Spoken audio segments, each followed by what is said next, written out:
ባላየነው አቅጣጫ በጌታ በኢየሱስ ማየት እንድንችል ለካ እንዲህ ነው እንዴ ብለን መውጣት እንድንችል ከዚህ ትምህርት የተነሳ እግዚአብሔር ሆይ ይህ እንዲሆን በኢየሱስ ስም አንተ እርዳን። ስለ ሁሉ እናመሰግንሃለን። ቀሪውን ጊዜያችንን፣ ሰዓታችንን፣ ትምህርታችንን አሳልፈን ላንተ አደራ እንሰጣለን። በምትወደው በልጅ በክርስቶስ ኢየሱስ ስም አሜን። የጌታዬ ይባርክ። ተባረኩ። አሁን የገባችሁ ሰዎች እንኳን ደህና መጣችሁ በድጋሚ ማለት ፈልጋለሁ። እንግዲህ ሰዓታችን ከ10 ሆኗል። አሁን ወደ አስተማሪያችን ነው የሚመራችሁ። ዳግም መግባት ትችላለህ። ያለውን ነገር ከጌታ ጋር መድረኩን ላንተ ይኸው። ተባረክ። እሺ ሙሉወርቅ አመሰግናለሁ። እግዚአብሔር ይባርክ። አሜን። እንዴት ናችሁ? ሰላም ነው? አለን ያው ሚት አድርገው ነው ዝም ያለው። በምልክት ቢሆን ሰላም ታስቡ። በምልክት ቢሆን አለን መምህር እንዴት ነህ? ሰላም ነው ወይ? ሰላም ነው ወይ? እግዚአብሔር ይመስገን አለው። ሰላም ነው? ጽጌ እንዴት ነሽ? አለው እግዚአብሔር ይመስገን። ጌታ የተባረከ ይሁን። ስላይዴን አይ ቲንክ ሼር ማድረግ እችላለሁ ይመስለኛል ስክሪን።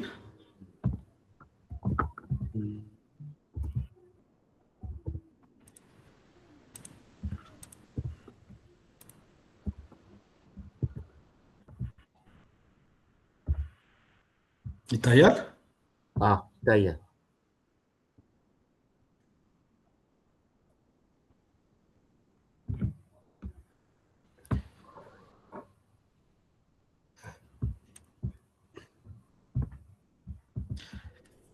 እሺ እግዚአብሔር የተባረከ ይሁን።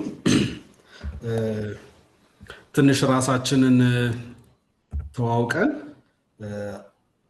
ምን ቆይባቸውን ጊዜያቶች ደግሞ እንዴት እንደምናሳልፍ በተወሰነ መልኩ ተነጋግረን ዛሬ ሞሮፍ የመተዋወቅና የምንግባባበት ወይም ደግሞ እንዴት እንደምንቀጥል የምንነጋገርበት ጊዜ አድርገን እንጀምራለን። ድንገት ጊዜያቸው ካመቻቸው አንድ ሁለት ጓደኞቼ ጆይን ሊያደርጉን ይችላሉ። አይ ቲንክ ሁሉ ቀን የእናንተ ሰርክል ያልሆኑ ሁለት ሰዎች ሼር አድርጌያለሁ።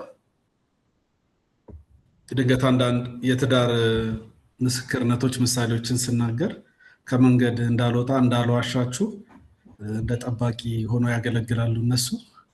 ስለዚህ እነሱ ጆይን የሚያደርጉን ከሆነ በየመሃሉ ያደርጉናል። የሚችሉ ቀን እግዚአብሔር በረዳን መጠን ጥሩ ጊዜ ይኖረናል ብዬ አስባለሁ። እንግዲህ አብሮ የመኖር ጥበብን የምንማርበት በተለይ አብዛኛዎቻችን በትዳር የቆየን ስለሆነ ትንሽ ጊዜ ወስደን ራሳችንን እንተዋወቃለን። መጽሐፍ ቅዱስ በምሳሌ ምዕራፍ 24 ከቁጥር 3 እና ቁጥር 4 ላይ ከሚነገሩ የህይወት ምክሮች መካከል አንደኛው ይሄ ነው። ቤት በጥበብ ይሰራል፣ በማስተዋል ይጸናል፣ በእውቀትም ውድና ውብ በሆኑ ንብረት ክፍሎቹ ይሞላሉ ወይም ጓዳዎቹ ይሞላሉ ይላልና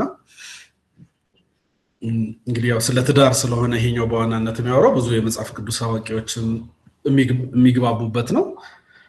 ስለዚህ ቤታችንን እንዴት በጥበብ ትዳራችንን እንዴት መስራት እንዳለብን ትዳራችንን የሚያጸና ማስተዋል ከእግዚአብሔር ቃል የምናገኝበት ትዳራችን ቤታችን ደግሞ በከበሩ ነገሮች ውብ በሆኑ ነገሮች የተሞላ እንዲሆን ከእግዚአብሔር ቃል አብረን የምንማርበት ጊዜ ይሆናል።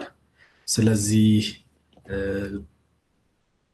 እኔ ለዚህኛው ጀርኒያችን በምንቆይባቸው ጊዜያቶች ሰው ሳይሆን እግዚአብሔር የሚፈልገውን ትዳር መምራት በሚል ዋና ርዕስ ላይ ሆነን ስለ ጋብቻ ነው የምንማረው። ግን ትዳር እንደምታውቁት ሰው የሚፈልገዋል፣ እግዚአብሔር የሚፈልገዋል። ሰው ቤቱን፣ ትዳሩን፣ ጓደኝነቱን መምራት የሚፈልግበት የራሱ መንገድ አለው። እግዚአብሔር ደግሞ ትዳር እና ቤት መመራት አለበት የሚልበት ደግሞ የራሱ መንገድ የራሱ ፕሪንሲፕሎች አሉት። ስለዚህ ሰው ሳይሆን እግዚአብሔር የሚፈልገው የትዳር መመሪያ ከመጽሐፍ ቅዱስ አንጻር ከእግዚአብሔር ትምህርት አንጻር የቱ ነው የሚለውን ነገር አብረን የምናይበት ነው። እንግዲህ ማን ነው ከሚል ጥያቄ ነው የምጀምረው። እኔ ራሴን በደንብ ኢንትሮዲዩስ አደርጋለሁ። ከዛ በኋላ ግን የሚቻል ከሆነ በእናንተ ፕሮግራም እንትን ካላልኩ ሌላ ጊዜም እንደው ማየት እንድችል መልካችሁንም ራሳችሁን ስታስተዋውቁ ቢያንስ ቪዲዮአችሁንም ከፍታችሁ ባያችሁ አመቺ ቦታ ላይ ያላችሁ ሰዎች ከሆናችሁ ከዛ በኋላ የትዳር ዘመናችሁን የቆያችሁበትን ጊዜ ስማችሁን ያላችሁበትን ሁኔታ ትንሽ የሚገልጽ ነገር ብትነግሩኝ በሚኖረን ጀርኒ ውስጥ ምን እንደምናደርግ ከተቻለ ደግሞ በዚህ 5 ቀን አብረን በመቆይበት ጊዜ ውስጥ ኤክስፔክቴሽናችሁ ምን እንደሆነ ምንድነው ማግኘት የምትፈልጉት እርግጠኛ ነኝ ውድ የሆነ ጊዜያችሁን ለዚህ ነገር ስትሰጡ ኤክስፔክት የምታረጉት ነገር የምትጠብቁት ነገር አለ ከዚህ ውስጥ እንዲህ አይነት ነገር ኤክስፔክት አደርጋለሁ ይሄን ማገኝ ይመስለኛል የሚለውን እንግዲህ ከማስተዋወቂያ ወርስ በርስ ተነጋገሩ ያሰባችሁት አለ ከዛ አንፃር መጨረሻ ላይ ደግሞ እንግዲህ ጉዟችንን ደግሞ ገምግመን በዛ ውስጥ እንዴት እንደምንሄድ እናወራለን እንግዲህ ስክሪኑ ላይ እንደምታዩት እኔ ዳግማዊ ካሳሁን ነው የምባለው ከዚህ ላይ ከምታዩት ልጅ ጋር ሚያዝያ 27 ቀን 2001 ዓ.ም ነው ጋብቻችንን የፈጸምነው እስከዛሬ ሰኔ እንግዲህ ድረስ አሁን ሰኔ ውስጥ ነው ያለነው ላለፉት 17 ዓመታት አብረን በፍቅር እየኖርን ያለነው ይሄ በቤተ ክርስቲያን የጋብቻ ስነ ስርዓታችንን ከ17 ዓመት በፊት ስንፈጽም የነበረ ፒክቸር ነው ይሄ ደግሞ አሁን ሰኔ ላይ 2018 ደግሞ ያለ ሁኔታችን ነው እንግዲህ ከ17 ዓመት በኋላ ይሄን ይመስላል እግዚአብሔር በእነዚህ 17 ዓመታት ውስጥ እነዚህን የመሳሰሉ 4 ሴት ልጆችን ሰጥቶናል እነዚህን ይመስላሉ ልጆቼ ከሚስቴ ጋር አንድ ላይ ሄነን መስላለን በእኛ ቤት ውስጥ እንግዲህ በየመሃሉ የተወሰኑ ነገሮችን ሼር አደርጋለሁ እዚህ ላይ እንደምታዩት ትንሿ ልጃችን አልነበረችም ይሄን ፒክቸር ከ2024 መጨረሻ አካባቢ የተወሰደ ፒክቸር ነው እነዚህ ባንዲራዎች ምን እንደሆኑ ቤታችን ውስጥ ስለ ሚሽን እንጸልያለን ስለዚህ እነዚህ ያዝናቸው ባንዲራዎች በየቀኑ የምንጸልይላቸው ሀገሮች ናቸው እሱንም በመሃል ስለ ቤተሰብ ስለ መንፈሳዊ ነገር ስናወራ እንደ ምሳሌ የምትጠቀሙበት ሊሆን ከቻለ የሚረዳ ከሆነ እንደ ምሳሌ አነሳለሁ የመጀመሪያ ልጃችን አሁን 13ኛ ዓመት አካባቢዋን ሐምሌ ላይ ትይዛለች በቤተ ክርስቲያን የውሃ ጥምቀት ወስዳለች ስለዚህ ይሄኛው ያን ቀን የተወሰደ ፒክቸር ነው ስለዚህ ባጭሩ እንግዲህ በዚህ 5 ቀን አብራችሁ የሚቆየው የህይወት ልምዱን እንግዲህ ድካሙን ብርታቱን ጥሩ ነው የሚለውን እግዚአብሔር እሱን ያስተማረውንና ቤተሰቡን ትዳሩን ሲመራበት ወይም እየመራበት ያለውን መንገድ ከእግዚአብሔር ቃል አንፃር የሚያስተምራችሁ ሰው ይሄንን ይመስላል ስለዚህ በዚህ ጊዜ ውስጥ እግዚአብሔር ደስ የሚሰኝበት እግዚአብሔር የሚፈልገውን ትዳር እንዴት እንደምንመራ በዋናነት ከመጽሐፍ ቅዱስ በየመሃሉ አልፎ አልፎ ደግሞ ከኔም ኤክስፒሪየንስ ከሰዎችን ኤክስፒሪየንስ ደግሞ ያነሳል እንደ ምሳሌ እንደ ኢሉስትሬሽን እየተጠቀምን እናነሳለን ስለዚህ እንግዲህ አሰልጣኛችን ማን ነው የሚል ጥያቄ ካላችሁ ይሄን መስላሉ በፕሮፌሽን ባንከር ነኝ ብርሃን ባንክ ውስጥ ነው የምሰራው በአገልግሎት ደረጃ በሙሉ ወንጌል ቤተክርስቲያን አገለግላለሁ በአዋሪ ሙሉ ወንጌል ለረጅም ዓመታት ቤተክርስቲያን ሽምግልና 8 ዓመት አገልግያለሁ የጋብቻ እና ቤተሰብ ማማከር አገልግሎት ውስጥም እንደዚሁ ረጅም ጊዜ አገልግያለሁ ያለፉትን 2 ዓመት ተኩል አካባቢ ደግሞ አሁን የሚሽን ዲፓርትመንት አለ ያንን የሚሽን ዲፓርትመንት እያስተባበርኩኝ በአዋሪ ሙሉ ወንጌል ቤተክርስቲያን ነው ማገለግለው በስነ መለኮት ደረጃ የመጀመሪያ ዲግሪ አለኝ በሙሉ ወንጌል ሴሚናሪ I think 9 ዓመት በፊት አካባቢ በመጀመሪያ ዲግሪ ግራጁዌት አድርጌያለሁ ጌታን በጣም ወዳለው እግዚአብሔርን ደስ የሚያሰኘውን ህይወት ለመኖር በጣም ከሚጥሩ ከሚደክሙ ከሚታገሉ ሰዎች መካከል ነኝ ስለዚህ ይሄን ይመስላል የኔ ህይወት እንግዲህ በኔ ደረጃም ባይሆን እንግዲህ እኔ ያው በስዕል በመናምን የተደገፈ ትንሽ ሰፋ ያለ ሊሆን ይችላል ግን በእናንተ ስማችሁንና ያላችሁበትን ሁኔታ በተዳረ ቆያችሁበትን ጊዜ ኤክስፔክቴሽናችሁን ባቅ ደስ ይለኛል እንግዲህ ከመሪዎች ልጀምርና አካሄዱ ላይ ማስተያየት ካለ ወደ አንተ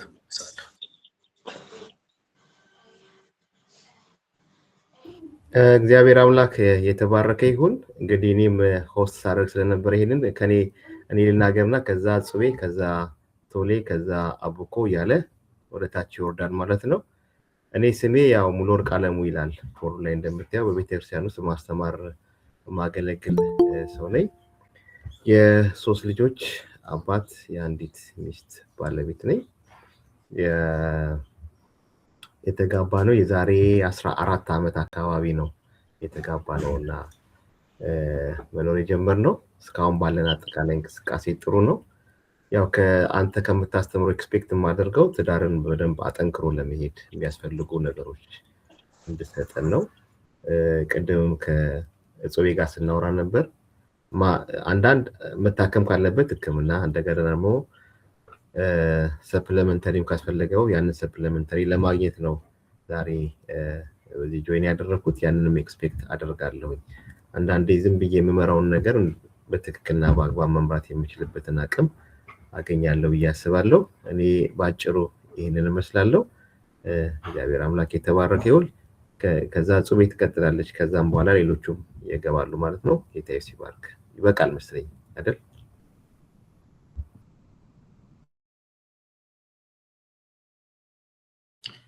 ጥሩ ነው። ሙሉወርቅ አሪፍ ነው። ጥሩ ምሳሌ ነው። በዛው መቀጠል እንችላለን።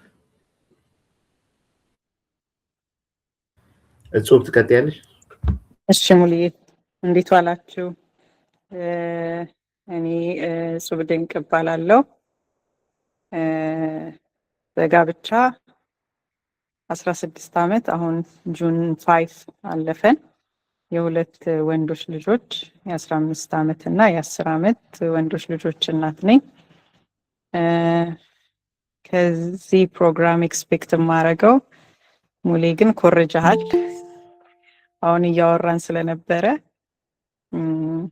ያው እንዳለው ሙሌ ጉድለት ባለን ነገር ላይ በምናጠፋው በማናስተካክለው በትዳራችን ውስጥ በምንጎልበት ነገር ላይ ሙላትን ደግሞ መጠንከር የሚያስፈልገው ነገር ደግሞ የሚጠናከርበትን ሰፕሊመንት እናገኛለን ብዬ ተስፋ አደርጋለሁ።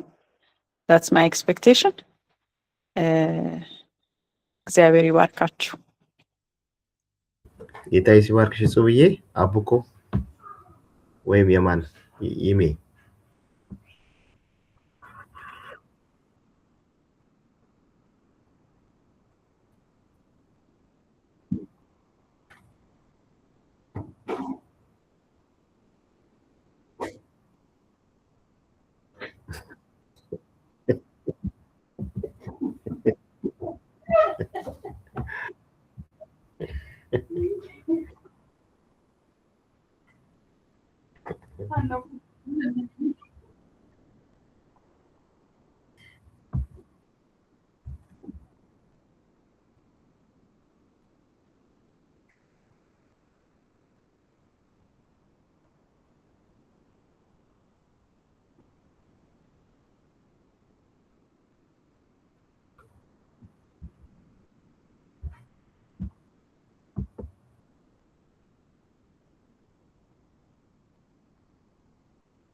እግዚአብሔር ይባርክ። አቡኮ የማን በመቀጠል ቶሌ። እሺ እኔም ስሜ ቶሌራ በቀለ እባላለሁ። በኢትዮጵያ ወንጌላዊት አማኞች ቤተክርስቲያን አገልጋይ ነኝ። እኔም እንደይመኑ 10 ምናምን ወራት በትዳር ቆይቻለሁ። 1 ዓመት ከግማሽ አካባቢ። ከዚህ ስልጠና ምን ኤክስፔክት አድርጋለህ ለሚለው በመንፈሳዊም በስጋም ብዙ ነገሮችን እንደምንማር ተስፋ አድርጋለሁ። ጋብቻን ኤክስፒሪየንስ አንፃር ለምሳሌ ሊያሰለጥነን የመጣው ረጅም ጊዜ በትዳር የቆየ እንደገና በማማከርም በማሰልጠንም ውስጥ ብዙ ልምድ ያለው ስለሆነ በመኖርም በማስተማርም ያለውን ነገር እያዋዛ ለኛ ብዙ ገና ኦልሞስት ጀማሪ ለሆን ነው ብዙ ኤክስፒሪየንሶችን ሼር ያደርገናል ብዬ ተስፋ አድርጋለሁ።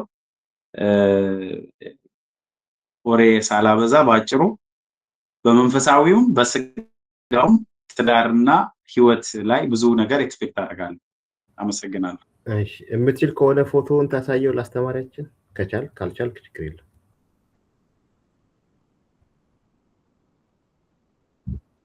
እኔ አልታየኝም። ክፍት ነው ቪዲዮ አይቼዋለሁ።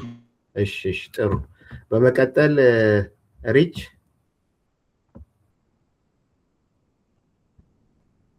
ሪቾ ሪታ ነው። ሪታ ኦኬ አመሰግናለሁ። እኔ የጌታነሽ ታምራት ወይም ሪታ እባላለሁ።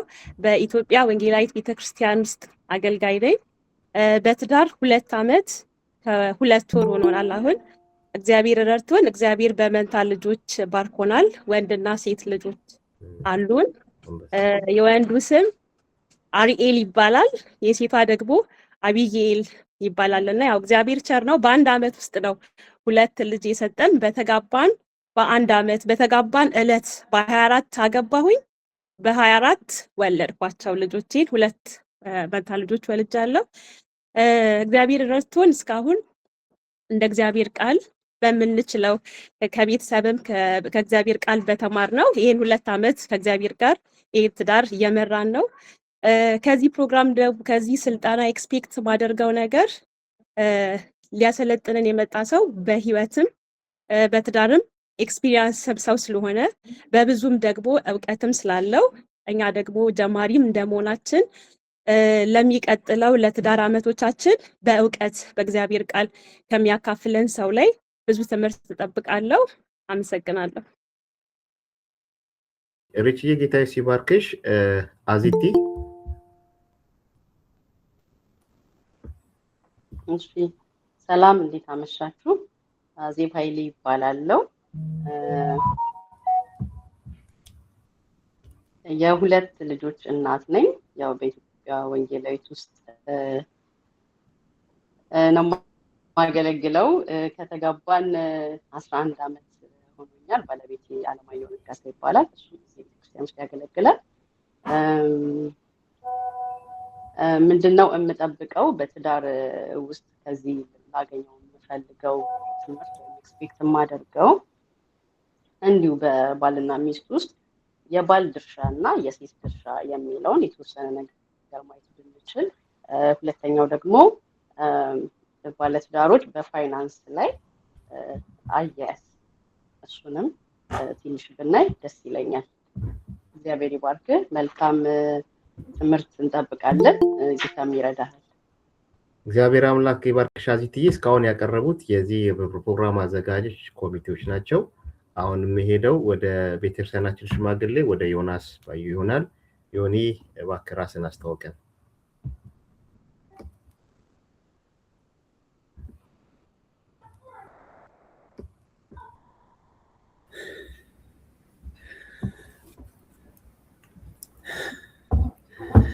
ሰላም፣ ዮናስ ባዩ እባላለሁ። የቤተክርስቲያን ሽማግሌ ነኝ። እኔም ባለትዳርና የሁለት ልጆች አባት ነኝ።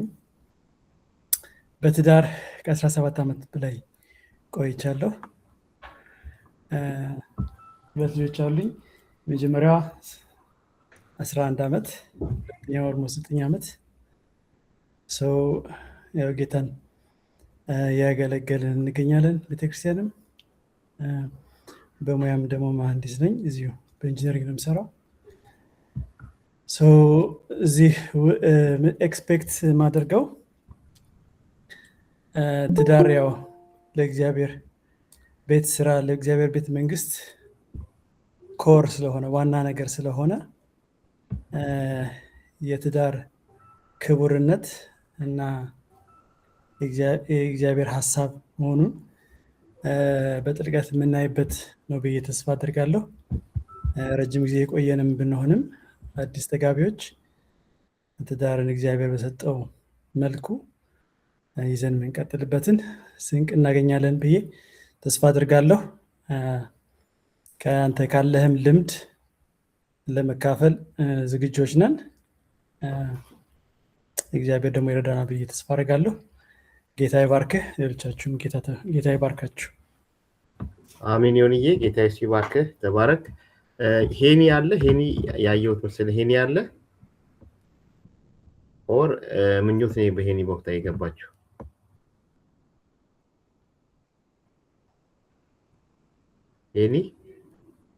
ሄኒ ካለ ሄኒ ቢናገር ደስ ይለኛል። ምኞቴ እያወራች ነው።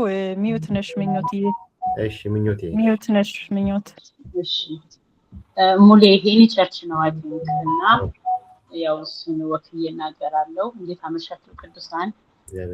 ቤተክርስቲያን ይህን እድል ስላዘጋጀች ቴንክ ማለት እፈልጋለሁ።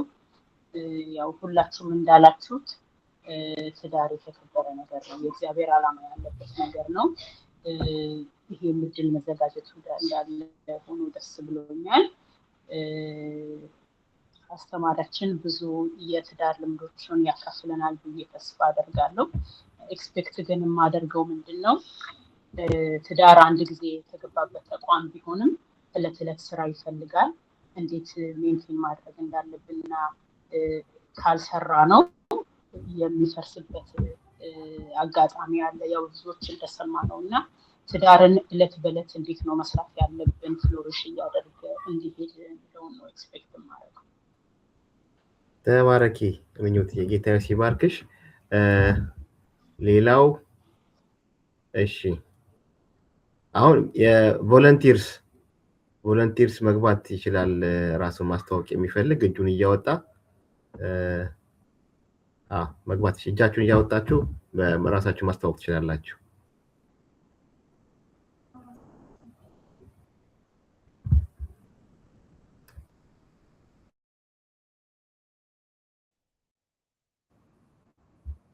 እሺ አክለ ጥራው። አበን ማን ነው? አቤኔዘር። እሺ አቤኔዘር እባክህ። አቤኔዘር። እሺ ሙሌ አቤኔዘር እባላለሁ። እሺ የሶስት ልጆች አባት ነኝ። በትዳር ሞርዛን 10 ዓመት ይሄን ይመስላል። የቤተ ክርስቲያናችን ምዕመን ነኝ። ኤክስፔክቴሽን ያው እንግዲህ እኔ ኤክስፒሪየንስ ነኝ ማለት አልችልም እና ኤክስፒሪየንስ አይ ቲንክ እስክንሞት ድረስ አዳዲስ ነውና እኔ ያልደረስኩባቸውን ኤክስፒሪየንሶች መስማትና ማወቅ ፈልጋለሁ። እንግዲህ ይሄን ነው ኤክስፔክት ማድረግ ነው። እሺ ጌታ ይባርክ። አቤኔዘር። አዳ አለማየሁ።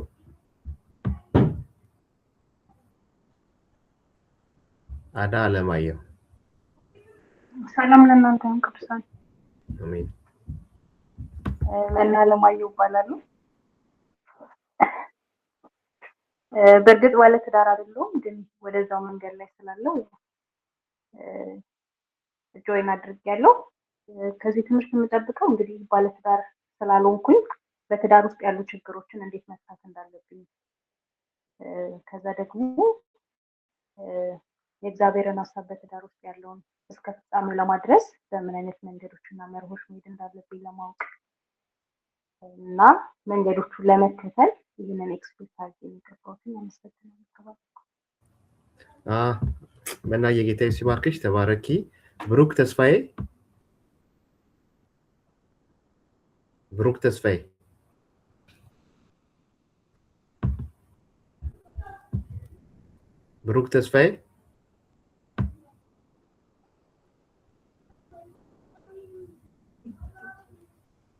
እሺ እስከዛ እምነት ወልዴ። እምነት አለሽ? እምነት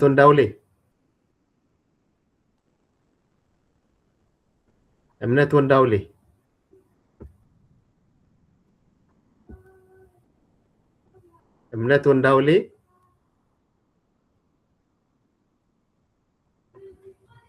እሺ ጌዲዮን ፋንታይ።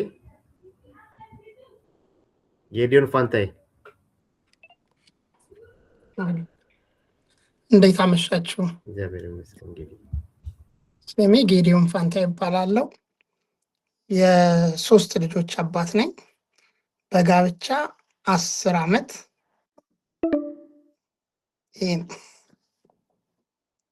ኤክስፔክቴሽን መማር ማቀው ትምህርት መማር ቴንክ ዩ። እሺ ተባረክ። ከቤ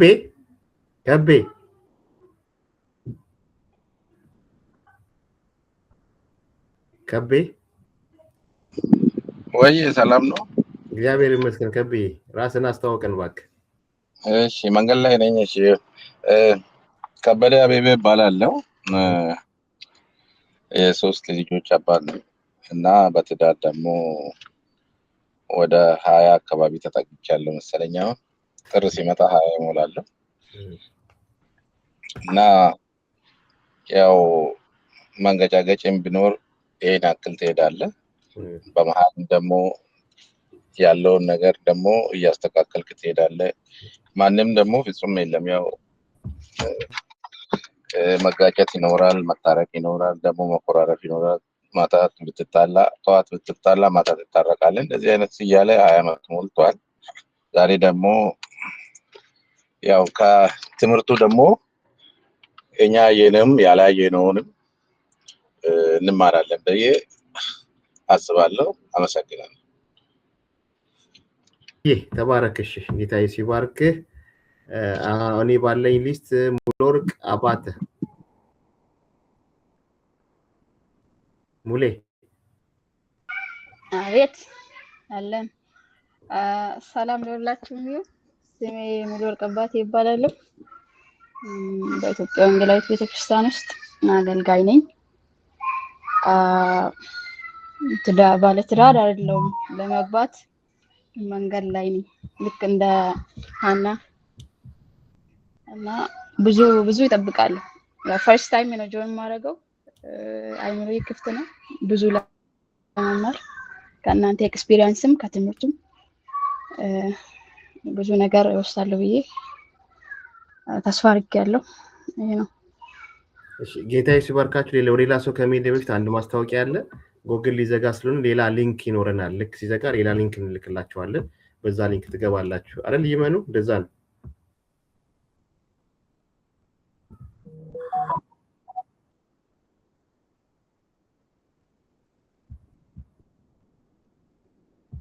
እሺ ሌላ ልክ እንልካለን። ጌታ ይባርካችሁ።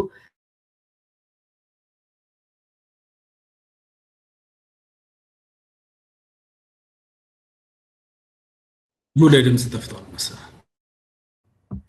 እዚህ እምነት አለች እኮ ጥሪያትያታለሁ ግን አልመለሰችልኝም። እምነት ወንዳውል ያለሽ እምነት አለሁ። እንዴት ናችሁ? የጌታ ሰላምና ጸጋ ይብዛላችሁ። አሜን። እግዚአብሔር ይመስገን። በዚህ አይነት መልኩ ስላየኋችሁ ደስ ብሎኛል። ናፍቃችሁኛል። ያው እኔ አሁን ኢትዮጵያ ነው የምኖረው። 2 ዓመት ከ6 ወር አይ ቲንክ እንደዚያ ሆኖኛል ካገባሁ። የምጠብቀው ደግሞ ያው ኤክስፒሪየንስ እና ከትምህርቱ ደግሞ ትምህርት ለመውሰድ ነው። ተባረኩ። ተባረኪ እምነትዬ። ብሩክ ያልኩ አሁን ትሰማኛለህ? ብሩኬ ብሩክ። እሺ ቅድስት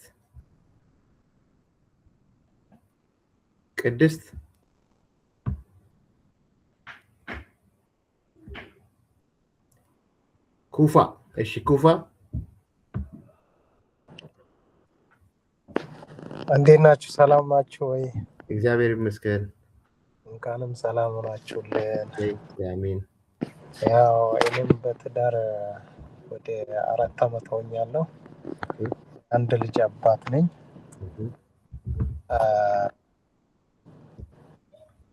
ያው በዚህ ትምህርት ብዙ ስልጠና ወስዳለሁ ብዬ አስባለሁ በፈጣሪ ስም ከሆነ እና ተራ ስለሰጣችሁ በጣም ነው የማመሰግናችሁ። አሁን መንገድ ላይ እየሄድኩ ስለሆንኩ እሺ ኩፋዬ ጌታዬ ሲባርክ ተባረክ። የቀረሰው ይኖር ይሆን? የቀረሰው ይኖር ይሆን? እጹብ የቀረሰው አለ? ምናልባት እኔ ካላየው ድንገት አቡኮ ካለ እስቲ ፕሊስ። እንዴት ዓለምን ትረሳለህ? እኔ ነው ተናግሬያለሁ ብዬ ነው። አይቻልም።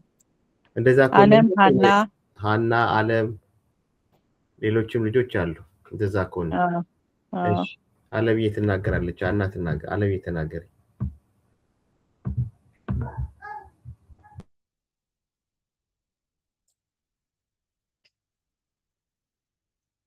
ሰላም ለእናንተ። እኔ ዓለም እባላለሁኝ ከኢትዮጵያ ወንጌላዊት ቤተክርስቲያን የጸሎት አገልጋይ ነኝ። ያው ሙሌን እንደገለጸው የሶስት ልጆች እናት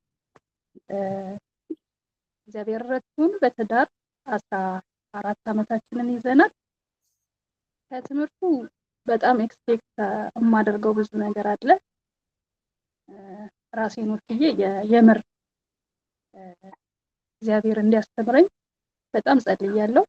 መማረው ነገር እንዳለ ምክንያቱም በአሁኑ ሰዓት ላይ ብዙ መካሪ፣ ብዙ አውሪ፣ ብዙ እንዲሰሙ የሚፈልጉ ሰዎች አሉና ሪል ከእግዚአብሔር የሆነውን ነገር ሰምቼ መጣል ያለብኝ እንድጥል ማስቀጠል ያለብኝ እንደ እግዚአብሔር ቃል እንዳስቀጥል እፈልጋለሁ እና በቅርቡ አንድ ንግግር ስሰማ ስለሚጠቅመን ነውና የትዳር አማካሪ ነው። ባለቤትሽ ቤት ሲገባ መብራቶቹን ሁሉ አጥፊና ልክ እሱ ሲገባ ቤቱን ሁሉ የሚያበራ አንተ እያለህ እንዴት ለምን ይሰራል መብራቱ ምናምን በይ። አሁን ይሄ ሊትራሊ የማያስኬድ ፉገራ የተሞላበት አይነት እንትን ነው። የእግዚአብሔር ቃል ሲሆን ግን ሪል መኖር የሚገባንን ነገር ይናገረናል። የእግዚአብሔር መንፈስ ስላለበትና ኤክስፔክት የማደርገው ብዙ ነገር አለ። ራሴን ልሰራበት፣ ቤቴን ልለውጥበት፣ መንፈስ ቅዱስም እንደሚረዳ እንደሚያስተምረን አምናለሁ። ተባረኩልኝ። ብዙ አወራሁ። ጌታ የተባረከ ይሁን። የረሳው ሃኒ እሺ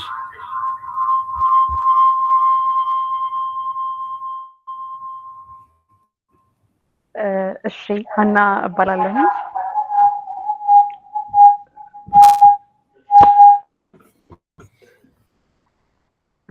ምንጩ ጋር ስለሆነች ነው። ይቅርታ። ሀና እባላለሁኝና ያው አንድ አመት ከኦልሞስት 2 ወር ገደማ የሆነኝ ነው በትዳር እና ከዚህ ኤክስፔክት የማደርገው እንደ እግዚአብሔር ቃል የሆነ የትዳር ጋይዳንስ እንጠብቃለሁኝ ከስልጠናው። አመሰግናለሁ። እግዚአብሔር አምላክ የተባረከ ይሁን። ሌላ ከሌለ እንትን ቀይረን ብንገባስ ይመን ምን ትላለህ? ኦልሞስት 9 ደቂቃ ነው የሚያሳየው። ይሄኛው እንትን 7 ደቂቃ ነው የሚያሳየው።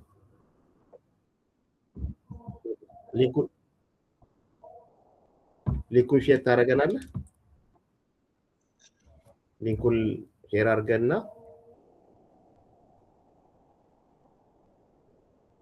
ሀና የማ ባለቤት ነች? ይቅርታ የይመኑ ባለቤት የሱ አቡ ካሚል ነው። ኦኬ እሺ።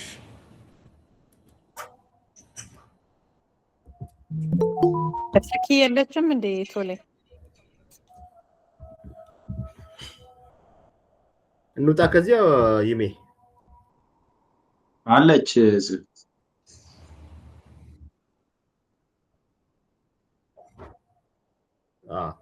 ረኪ ስናገር አራክሽ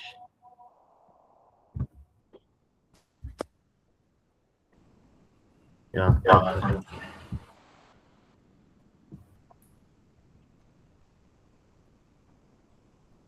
አይ ቲንክ ዳግም መጀመር ትችላለህ።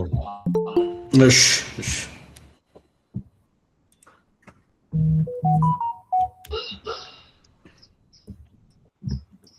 ስክሪን ያልመጣም ወይስ መጥቷል? አልመጣም። አሁን መጥቷል። ስክሪን የእሷን መጣ።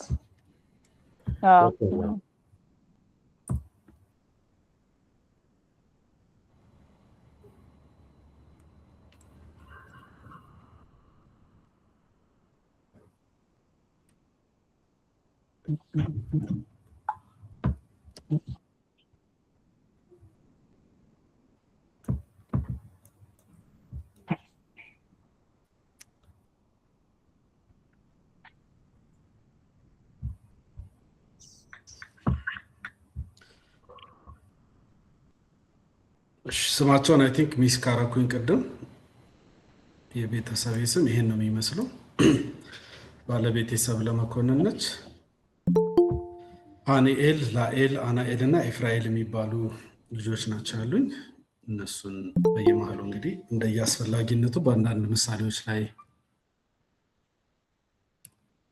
እያነሳሁ አወራለሁ።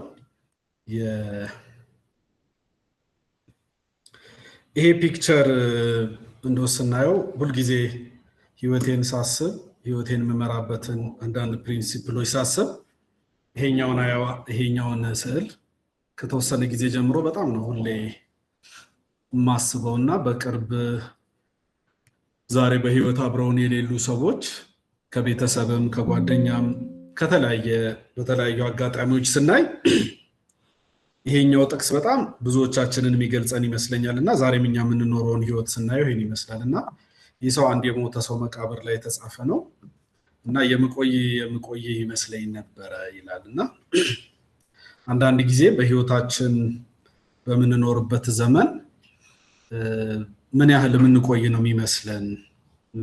ይሄ ለትዳራችን ብቻ ሳይሆን ለሁሉም የህይወታችን መስመር ላይ አንዳንድ ጊዜ የምንወስዳቸው እርምጃዎች፣ የምናደርጋቸው ነገሮች፣ የምንነጋገራቸው ንግግሮች፣ አንዳንድ በምናራምዳቸው የህይወታችን ፕሪንሲፕሎች ምን ያህል ጊዜ ድረስ ለመቆየት እንደሚያስብ ሰው ነው የምንሆነው የሚለው ነገር ሁልጊዜ ማሰብ እንዳለብን ይሰማኛል። ይህንን ስናስብ ድንገት ልንሄድ እንደምንችል ስናስብ አንዳንድ የምንወስናቸውን ነገሮች በጣም በጥንቃቄ እንድናይ በተለይ ደግሞ ከዚህ እንቆይበታለን ብለን ከምናስበው ምድር ተለይተን ወደ ዘላለማዊ ቤታችን ርስታችን ስንሄድ ደግሞ ከምናገኘው አምላክ አንጻር ቅድምም እንዳልኳችሁ እሱ በሚፈልገው መንገድ ነው ወይ ህይወቴን የመራሁት፣ ቤቴን የመራሁት፣ ትዳሬን የመራሁት የሚለውን ነገር እንድናስብ በጣም ያስፈልገናል። ስለዚህ ሰው በሚፈልገው መንገድ ነው እየመራሁ ያለሁት ወይስ እግዚአብሔር እንደሚፈልገው ነው የሚለውን ነገር ሁሌ እንድናስብ ፈልጋለሁ። በቀይ ኮርነር ላይ እንደምታዩት ሁልጊዜ እቺኛዋ አነጋገር ወይም እቺኛዋ ፍሬዝ አብራን ትሆናለች። ስለዚህ ሁልጊዜ እግዚአብሔር የሚፈልገውን ነው ወይ እያደረግኩ ያለው የሚለውን ማየት እንፈልጋለን። እንግዲህ ይህንን ስልጠና ስንጀምር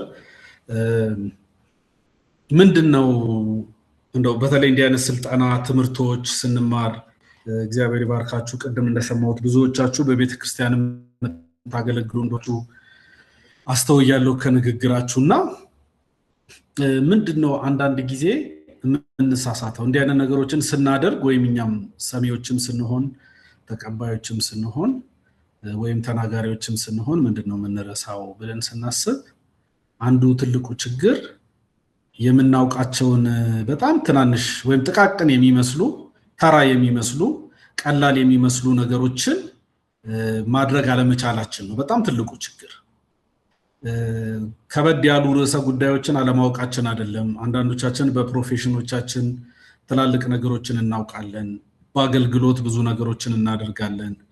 ግን በህይወታችን ውስጥ ስንኖር አንዳንድ ጊዜ ጥቂት የሚባሉ ነገሮች በጣም የምናውቃቸው የሚመስሉን ነገሮች እስቲ በዚህ ርዕሰ ጉዳይ ላይ ተናገር ብንባል የሆነ ቦታ ብንጠራ ድንገት ተነስተን ልንናገር የምንችልባቸው። ለምሳሌ እንደ አንድ ክርስቲያን እስቲ ተነስተህ ስለ መጸለይ ጥቅም ተናገር ወይም ስለ ጸሎት ተናገር ቢባል ማንኛውም ክርስቲያን ስለ ጸሎት የሚለው ነገር ይኖረዋል፣ ከመጽሐፍ ቅዱስ የሚጠቅሰው ጥቅስ ይኖረዋል። ግን ብዙ የክርስቲያኖችን ህይወት ደግሞ ስናይ ያንን የምናውቀውን ያንን ስናወራለት የሚቀለንን የጸሎት ህይወት ደግሞ መኖር ስንቸገር እናየዋለን። እና በተለይ ትዳር ውስጥ ስንገባ ስለ ትዳር ብዙ ሰው ቀለል አድርጎ የሚናገራቸው በጣም ቀላል የሚመስሉ ፕሪንሲፕሎች አሉ በትዳር ውስጥ። ግን እነዛ ቀላል የሚመስሉ ትንሽ የሚመስሉ ጥቃቅን የሚመስሉ ነገሮችን ማድረግ ላይ በጣም ስንቸገር ራሳችን እናገኛለን። እና በዚህ ስልጠና አንዱ የምናደርገው ነገር እነዚህን ጥቃቅን ነገሮች አንዳንዴ የምናውቃቸውን ነገሮች የምናስታውስበት ህይወታችንን የምንፈትሽበት እየኖርንባቸው ነው የሚሉትን ነገሮች የምናይባቸው ይሆናሉና በጣም የተለየ ውስብስብ የሆነ ነገር የለም። እንደምታውቁት ትዳር በምድራችን ላይ ያው ረጅሙ ተቋም ነው። የሰው ልጅ ከተፈጠረ ጊዜ ጀምሮ ነበረ። ብዙዎቻችን ትዳር ያለበት ቤት ውስጥ ወይ ባልና ሚስት ያሉበት ቤት ውስጥ እናት አባቶቻችን ጋር ወይ እናድጋለን። እንደዛ እንኳ ባይሆን ሰፈር ውስጥ ቤተክርስቲያን ውስጥ መንደር ላይ በየሚዲያው ስለ ባልና ሚስት ስለ ትዳር ስንሰማ ነው ያደግነው። ትዳር ውስጥ አሁን በጣም እንደው የተሰወረ በጣም ሚስጥራዊ የሆነ እንደው እንግዳ የሚባል የምናውቃቸው ነገሮች ላይኖሩን ይችላሉ፣ ግን መሰረታዊ ናቸው። እግዚአብሔር በዚህ መንገድ ቤታችሁን ብትመሩ ትዳራችሁን ብትመሩ ትጠቀማላችሁ ያለንን ነገሮች ግን እየኖርንባቸው ነው ወይ እየተጠቀምንባቸው ነው የሚለውን እንድናስብ እፈልጋለሁ። ስለዚህ ይህንን በዚህ በምንቆይባቸው 5 ቀናት ውስጥ ይህንን እናደርጋለን። ሌላው በባልና በሚስት መካከል የሚኖር ህይወት ለጋራ ጥቅም የሆነ እንደሆነ ማሰብ በጣም ያስፈልጋል። አይ ቲንክ 4 አካባቢ የሚሆኑ ባልና ሚስቶች እዚህ አብረውናሉ። በጣም ጥሩ ነው ብዬ አስባለሁ። የሌሎቻችንም የትዳር አጋሮች ጆይን ማድረግ የሚችሉበት እድል ካለ ጆይን ቢያደርጉ ኢንከሬጅ አደርጋለሁ። በተለይ አንዳንድ ቶፒኮች ላይ ስንነጋገር በጋራ ሆነን ቢሆን ጥሩ ይሆናል ብዬ አስባለሁ። ስለዚህ ባልና ሚስት የማይበላለጡና የማይፎካከሩ ካልሆኑ በስተቀር ትዳራቸው ውስጥ በጣም ትልቅ ችግር ይገጥማቸዋል። ይህንን በዝርዝር ወደ በኋላ እናያለን። እኔ ትዳር እንደ አንድ የብሔራዊ ቡድን አባላት ነው የምመለከተው። ባልና ሚስት አንድ ሰሞኑን የዓለም ዋንጫ ያው እየተካሄደ ነው። እንግዲህ ኳስ የምናውቅ ሰዎች እንደምታውቁት በዚህ የኳስ ቡድን ውስጥ ያሉ ተጫዋቾች የተለያየ ሮል አላቸው፣ የተለያየ ኃላፊነት አላቸው፣ የተለያየ ገቢ አላቸው። በየክለባቸው የሚከፈላቸው ካስተዳደጋቸው ተነስቶ ከኖሩበት ቤተሰብ ተነስቶ ከሚኖሩበት ሀገር ካደጉበት ሀገር ተነስተው የተለያየ ኮንቴክስት ይኖራቸዋል። ግን ሪፕሬዘንት የሚያደርጉት የሚወክሉት ቡድን አባል ሆነው ሲገቡ ግን ድላቸውም ሽንፈታቸውም ደግሞ አንድ ላይ ይሆናል። ስለዚህ ባልና ሚስት መካከል የሚኖር የትኛውም እንቅስቃሴ ድልም ከሆነ የጋራ ነው፣ ሽንፈትም ከሆነ የጋራ ነው ማለት ነው። ባሌን አሸነፍኩት፣ ሚስቴን አሸነፍኳት፣ ሰራሁለት የሚባሉት ንግግሮች በአንድ ቡድን ውስጥ እየተጫወትን የራሳችንን ውድቀት የራሳችንን ሽንፈት እያወራን እንዳይሆን መጠንቀቅ ያስፈልገናል። በትዳር ውስጥ እንግዲህ ስንሄድ ጋብቻ ጊዜያዊ ነው፣ ክርስቶስ ግን ዘላለማዊ ነው ይላል። ይህ አባባል የጆን ፓይፐር አባባል ነው። ሞሜንታሪ ሜሬጅ የሚል አንድ መጽሐፍ አለው። ጥሩ መጽሐፍ ነው።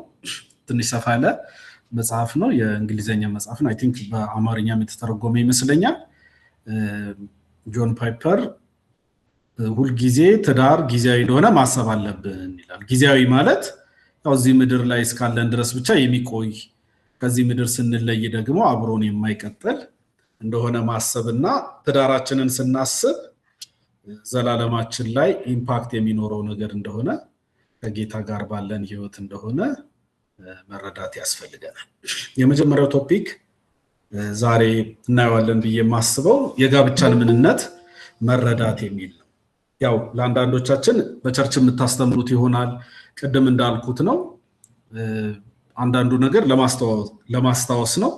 አንዳንዱ ነገር ደግሞ ለማያውቁም ሰዎች ወይም ደግሞ በዚህ አንግል በዚህ አቅጣጫ ላልተመለከቱት ሰዎች እንዲያዩት የምናደርግበት ነው እና ጌታችን ኢየሱስ ክርስቶስ በሉቃስ ወንጌል ምዕራፍ 19 ላይ ለፈሪሳውያን በመለሰው መልስ ውስጥ ከጥንት የነበረውን ነገር ሲናገር የዘፍጥረትን መጽሐፍ የመጀመሪያ ምዕራፎች እና ከብሉይ ኪዳን ላይ ያሉትን ሐሳቦች ነው የሚጠቅሰው እና ከጥንት እንደዚህ አልነበረም ብሎ ነው የሚጀምረውና ስለዚህ የጋብቻን ምንነት ስለመረዳት ስናወራ ምን ነበረ ከጥንት ዘፍጥረት ላይ ምን ነበረ እግዚአብሔር ጋብቻን ሲያስብ ምን ነበረ ያሰበው የሚለውን ነገርና ጋብቻን በትክክለኛ መሰረት ስለመረዳት እንማራለን ማለት ነው። ስለዚህ የማይነቃነቁ ናቸው፣ ለአንድ ቤተሰብ መሰረት ናቸው፣ ወሳኝ ፕሪንሲፕሎች ናቸው ብዬ ማሰባቸውን እና ይህንን ቤተሰብ እግዚአብሔር በሚፈልገው መንገድ ለመምራት ያስፈልጋሉ የሚሉ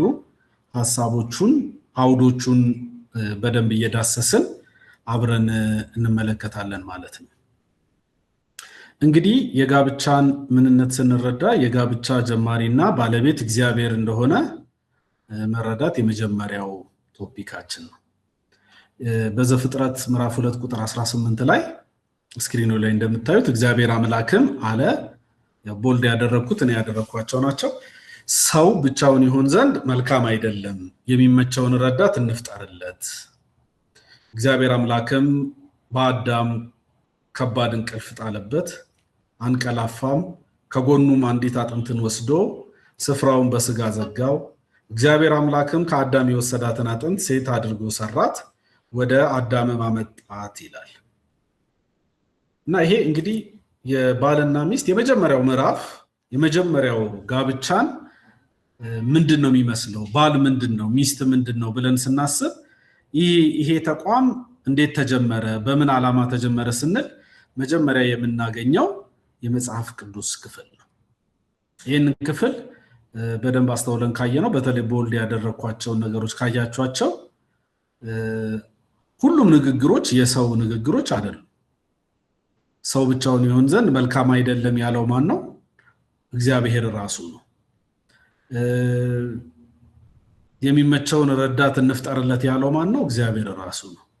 አዳም ብቻዬን መሆኔ መልካም አይደለም ብሎ አልጀመረው። እንደው አንድ ሰው ብትሰጠኝ ብሎ አልጀመረው። እንደው ትፈጠርልኝ አንድ ሴት እንደው እኔን የምትመስል ረዳት የምትሆነኝ አላለው። እግዚአብሔር እንደውም የአዳምን አስተያየት በማይፈልግ በሚመስል ሁኔታ አዳም እዚች መሃል ላይ በነጠብጣብ የገለጽኳት ቁጥር 19 አካባቢ ያለው ሐሳብ የሚናገረው እንስሳትን ሁሉ በፊቱ አሳለፈ፣ አዳምም ስም አወጣላቸው፣ እስከዛሬ ድረስ በዛ ስም ይጠራሉ ይላል። እና አዳም ቢዚ ነበረ እግዚአብሔር ይሄንን ሲያደርግና አዳም ስም አውጥቶ ሲጨርስ እግዚአብሔር አምላክ በአዳም ላይ ከባድ እንቅልፍ ጣለበት ይላል። ስለዚህ አዳምን ሳያማክረው የአዳምን አስተያየት ሳይጠይቅ እግዚአብሔር ራሱ ፈጠረ፣ ሴት አድርጎ ሰራት። ከዛ በኋላ ያቺን ሴት አምጥቶ ደግሞ ወደ አዳም አመጣትና ሰጣት ይላል። ስለዚህ አሁን ጋብቻን በጣም ክርስቲያኖች መረዳት ያለባቸው ጋብቻ ስለኛ ሳይሆን ስለ እግዚአብሔር እንደሆነ በጣም መረዳት ያስፈልጋል። ጋብቻ የሰው ሐሳብ የሰው ልጅ ለራሱ የፈጠረው ተቋም አይደለም። መጽሐፍ ቅዱስ ላይ የተለያዩ ተቋሞች ሰዎች ጠይቀው ተፈጥረዋል። እኛ እንዲህ አይነት ሰው ያስፈልገናል፣ እንዲህ አይነት ሰው ይሰጠን ብለው ሰዎች ጠይቀዋል። ነገስታትን ጠይቀዋል፣ መንግስት ጠይቀዋል፣ የእስራኤል ህዝቦች፣ ሌላም ብዙ ጥያቄዎች ሰዎች ጠይቀዋል። ምን ልስጥህ፣ ምን ላድርግልህ ብሎ እግዚአብሔር ሰዎችን መጥቶ አማክሯል። እና እግዚአብሔር በፍጥረት መጀመሪያ ግን የሰው ልጅ ወይም በጋብቻ ስለማጣመር ሲያስብ በራሱና በራሱ ብቻ የወሰነው ነው። ስለዚህ ጋብቻን ስናስብ ሁል ጊዜ ጋብቻ የኛ ጉዳይ ሳይሆን የኛ ኢሹ ሳይሆን የኛ ኢኒሺዬቲቭ ሳይሆን እኛ የፈለግነው እኛ አሁን ዘንድሮ አንዳንድ ጊዜ እንደሚታሰበው በኋላ እንፈትሻለን። እኛ የጾታዊ ስሜት ወይም የፍትወት ስሜት ስላስቸገረን የምንፈልገው እኛ ኑሮ ስለከበደን የኑሮ ረዳት ሲያስፈልገን የምንፈልገው ሳይሆን እግዚአብሔር በራሱ ተነስቶ ጋብቻ የሚባል ነገር ለሰው ልጅ ያስፈልገዋል፣ አዳም ብቻውን መሆኑ መልካም አይደለም ብሏል። እነዚህ ነገሮች ወደ ኋላ ገብተን በደንብ እግዚአብሔር ይህንን ሲል ምን ማለቱ እንደሆነ ትንሽ እንነጋገርበታለን ማለት ነው። ሌላው ስለ ጋብቻ ማንነት መረዳት ያለብን ጋብቻ ክቡር እንደሆነ ማወቅ በጣም ያስፈልጋል። እግዚአብሔር ቅድም እንዳልኩት የመጀመሪያ የፈጠረው ተቋም እንደመሆኑ መጠን ጋብቻ ክቡር ነው። የዕብራውያን ጸሐፊ በዕብራውያን ምዕራፍ 13 ቁጥር 4 ላይ መጋባት በሁሉ ዘንድ ክቡር መኝታውም ንጹህ ይሁን፣ ሴሰኞችንና አመንዝሮችን ግን እግዚአብሔር ይፈርድባቸዋል ይላል። መጋባት በሁሉ ዘንድ ምን ይበል? ክቡር ይሁን፣ መኝታውም ንጹህ ይሁን፣ ሴሰኞችና አመንዝሮችን ግን እግዚአብሔር ይፈርድባቸዋል ይላል። ጋብቻ ክቡር ነው፣ ጋብቻ የተከበረ ተቋም ነው ስንል ይህንንም እኛ የፈለግነው ሳይሆን እግዚአብሔር ራሱ መጋባት በሁሉ ዘንድ ክቡር እንዲሆን እፈልጋለሁ፣ በባለትዳሮች ዘንድ ብቻ ሳይሆን በሰው ሁሉ ዘንድ በሁሉ ፊት ጋብቻ የተከበረ መኝታውም ንጹህ መሆን አለበት ይላል። እንግዲህ እግዚአብሔር ክቡር ያደረገውን ነገር ማክበር የበረከት መንገድ ነው ማለት ነው። እግዚአብሔር ይሄ ነገር ውብ ነው፣ ይሄ ነገር የተሻለ ነው፣ ይሄ ነገር የተከበረ ነው፣ ይሄ ክቡር እንዲሆን እፈልጋለሁ ይላል። አንዳንድ ጊዜ ሰዎች ወደ እንግዲህ በቀጣይ ከምናነሳቸው በትዳር ውስጥ ከምናደርጋቸው አንዳንድ አክቲቪቲዎች አንዳንድ ግንኙነቶች ተነስተው በዚህ ቦታ ላይ እግዚአብሔር የሚፈርድባቸው ሰዎች አሉ ይላሉ።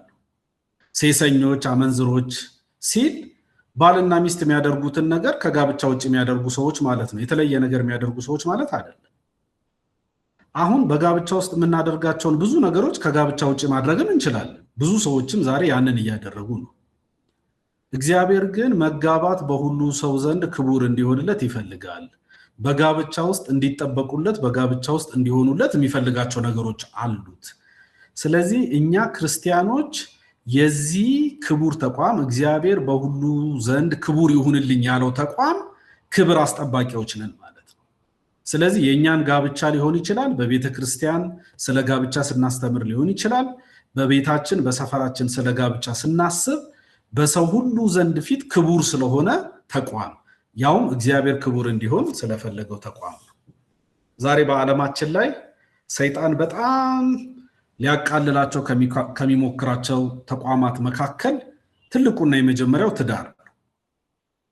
በዚህ ወጥመድም ብዙ ሰዎች ደግሞ ወድቀዋል። የትዳርን ክቡርነት አቅልሎ ማየት፣ በትዳር ውስጥ ያለውን በረከት አናንቆ የማቅረብ፣ በትዳር ውስጥ ሊጠበቁ የሚገባቸው ሊደረጉ የሚገባቸውን ነገሮች አጣጥሎ ማየት እና አንዳንድ ክርስቲያኖችም ባለማወቅ የነዚህ ነገሮች ሰለባ ሲሆኑ ማየት በጣም የተለመደ ነገር ሆኗል። ሶሻል ሚዲያ ላይ ስትገቡ አብዛኛው ቲክቶክ በሉት ዩቲዩብ በሉት ሌሎችም ሶሻል ሚዲያዎች ላይ በብዛት የሚለቀቁ ነገሮችን ካየናቸው ትዳርን የሚያራክሱ ነገሮች ናቸው። ሰዎች በትዳር ውስጥ ሊያደርጓቸው የሚገቧቸውን ነገሮች ለማድረግ ትዳር አያስፈልጋችሁም የሚሉ ድምጾች በዓለም ላይ በጣም ይበዛሉ።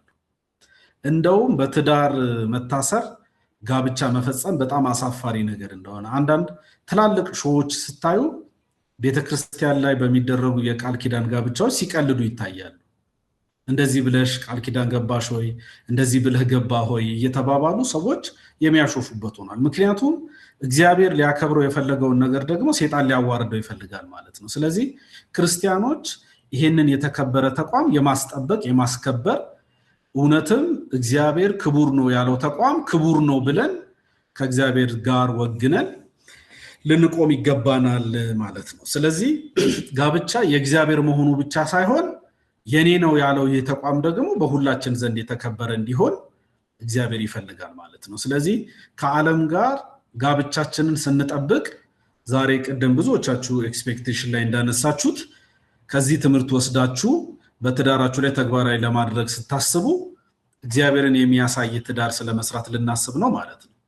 ሰዎች የእኛን ትዳር ሲያዩ እኛ ለትዳር ያለንን ኮሚትመንት ሲያዩ ሰዎች እንዴት ይህ ተቋም የተወደደ እንደሆነ እንዴት ዋጋ ሰዎች በፕሮፌሽናችን የሚያከብሩን ሰዎች ሊሆኑ ይችላሉ። በተለያየ መንገድ የምናገኛቸው ሰዎች ሊኖሩ ይችላሉ። ስለዚህ እኛ ለጋብቻችን የምናሳየው ክብር ለጋብቻችን ወይም በጋብቻ ውስጥ ስላሉ መጽሐፍ ቅዱሳዊ ፕሪንሲፕሎች የሚኖረን አቋም ለኛ ስፍራ በሚሰጡን ሰዎች ፊት ሲገለጥ ክቡርነቱን ማሳየት እንችላለን ማለት ነው። የዛሬ 10 ዓመት አካባቢ ይመስለኛል አንድ የጋብቻ በዓል እንዲሁ ለማክበር አንድ ቤተክርስቲያን ሄደን መኪና ላይ የሚለጠፍ ስቲከር ሰጡን እና የሰጡን ስቲከር ጋብቻ ክቡር ነው ይላል። ከዚህ ጥቅስ የተወሰደ ነው እና እንዳጋጣሚ ሆኖ ያንን ስቲከር መኪና ላይ ለጥፌ እንቀሳቀስ ነበርና በጣም በሚያስገርመኝ ሁኔታ በሚያስደነግጥ ሁኔታ የብዙ ሰው አቴንሽን ስቦ ነበር እና የኔ መኪና በዛ እንደውም በልዩ ሁኔታ ትታወቅ ነበር እና ማያውቁኝ ሰዎች ሁሉ በመስኮት እያወጡ ጋብቻ ክቡር ነው ምናምን ይላሉ እና ሰዎች ትንሽ ግር ይላቸዋል እና ይህንን ጩኸት አብዝተን መጮህ እንዳለብን በተለይ አሁን ደግሞ ዘመኑ እየከፋ ሲሄድ ይህንን ነገር እያስተዋልኩ ስለዚህ የጋብቻ ማንነትን ስናስብ የእግዚአብሔር መሆኑ ክቡር መሆኑ እንዳለ ሆኖ እግዚአብሔር ደግሞ የሱ ነው ስንል ክቡር ነው ስንል ምንድነው ዓላማው? ጋብቻ ለምንድነው እግዚአብሔር የፈለገው? ለምንድነው ያመጣው የሚለውን ነገር አብረን ትንሽ ለመመልከት እንሞክራለን። አሁን በጣም እዚህ ጋር በደንብ እንድትሰሙኝ ይፈልጋለሁ። የጋብቻ ዓላማን ስናስብ አንዳንድ ጋብቻ ውስጥ ከምናደርጋቸው አክቲቪቲዎች ጋር የጋብቻን ዓላማ የማምታታት ነገር ብዙ ጊዜ አለ። ሰዎች ለምንድነው የምታገባው? የጋብቻ ዓላማ ምንድነው ሲባሉ ሰዎች የሚመልሱት ነገር አላቸው። ስለዚህ እኛ ይሄንን የጋብቻ ዓላማ ከመጽሐፍ ቅዱስ አንፃር በአግባቡ መፈተሽ ማየት ያስፈልገናል ማለት ነው። በመጀመሪያ ቅድም ያነበብኩት ክፍል ጋራ ብንሄድና ዘፍጥረት መጽሐፍ ቅዱስ አጠገባችሁ ካለ ዘፍጥረት መጽሐፍን ከፍተን ብናይ የእግዚአብሔር ንግግር ትንሽ አስገራሚ ነው። እዚህ ስላይዱ ላይ ስላልያዝኩት ወደ ኋላ ልመልሰው። ዘፍጥረት ምዕራፍ 2 ቁጥር 18 ላይ እግዚአብሔር ሰው ብቻውን ይሆን ዘንድ መልካም አይደለም አለ ይላል። መጽሐፍ ቅዱስ ያወጣችሁ ሰዎች እኔ ብቻ ከማነበው ከዘፍጥረት ምዕራፍ 1 ላይ ዘለል እያለን ከቁጥር 3 ጀምሮ ብናነብ ደስ ይለኛል። አንድ እንደው የኔን ድምጽ ብቻ እንዳትሰሙና ቦሪንግ እንዳይሆን በማንበብ የምትረዱ ሰዎች ብትኖሩ ዘፍጥረት ምዕራፍ 1 ቁጥር 3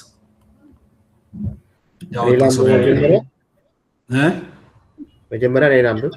እሺ ዘፍጥረት ምዕራፍ 1 ቁጥር 3 እግዚአብሔርም ብርሃን ይሁን አለ፣ ብርሃንም ሆነ።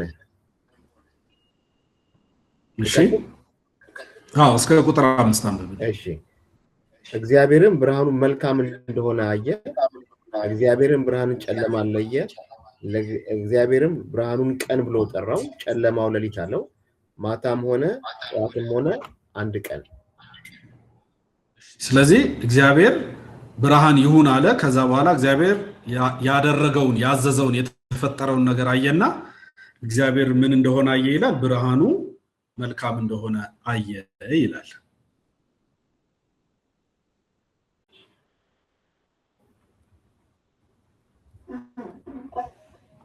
ከዛ ቁጥር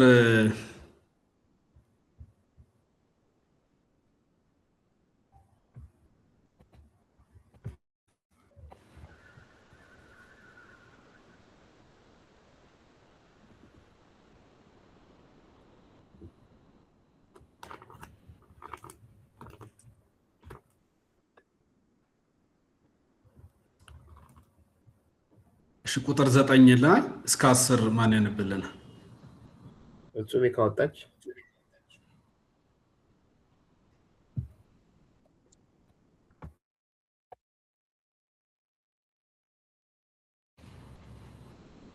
ምዕራፍ 1 ቁጥር 9 እስከ 10። እሺ እኔ ላንብብ። ሶሊ አንብብልኝ። መነጽር አላረፍ። እሺ ችግር የለም። ከ9 እስከ 10 አይደለም?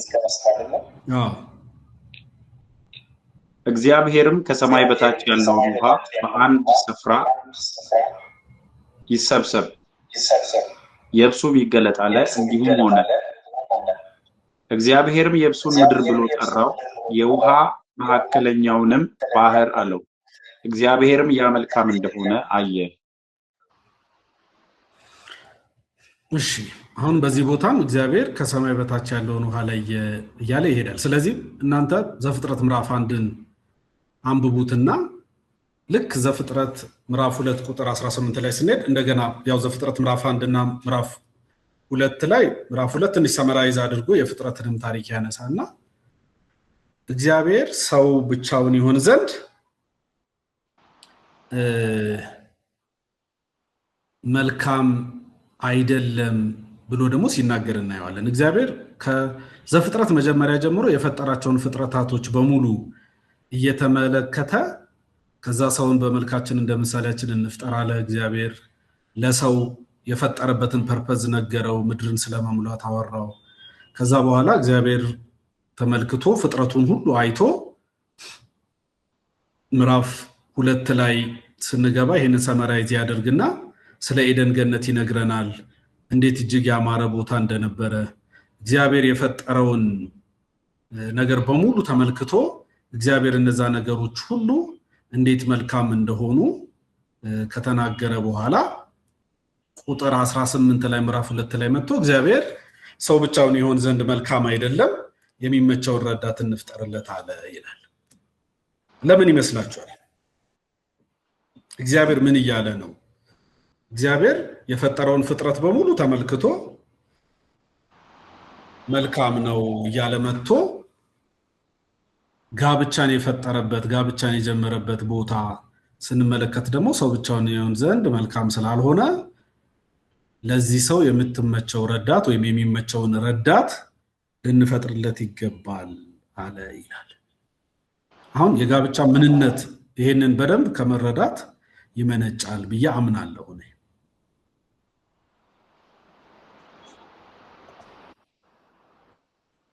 ሐሳብ የሚሰጠን ሰው ይኖር ይሆን? ለምንድን ነው እግዚአብሔር መልካም ነው እያለ መጥቶ ቅድም ባነበብነው ትሬንድ ብንሄድ ቁጥር 1 ላይ የተፈጠሩትን ፍጥረታቶች ሁሉ እግዚአብሔር ተመልክቶ መልካም ናችሁ ብሏል። እግዚአብሔር ስራውን ሲገመግም ይመስላል። አይቶ ይሁን ይላል፣ ይሆናል፣ መልካም አይደለም ይላል። ከዛ ደግሞ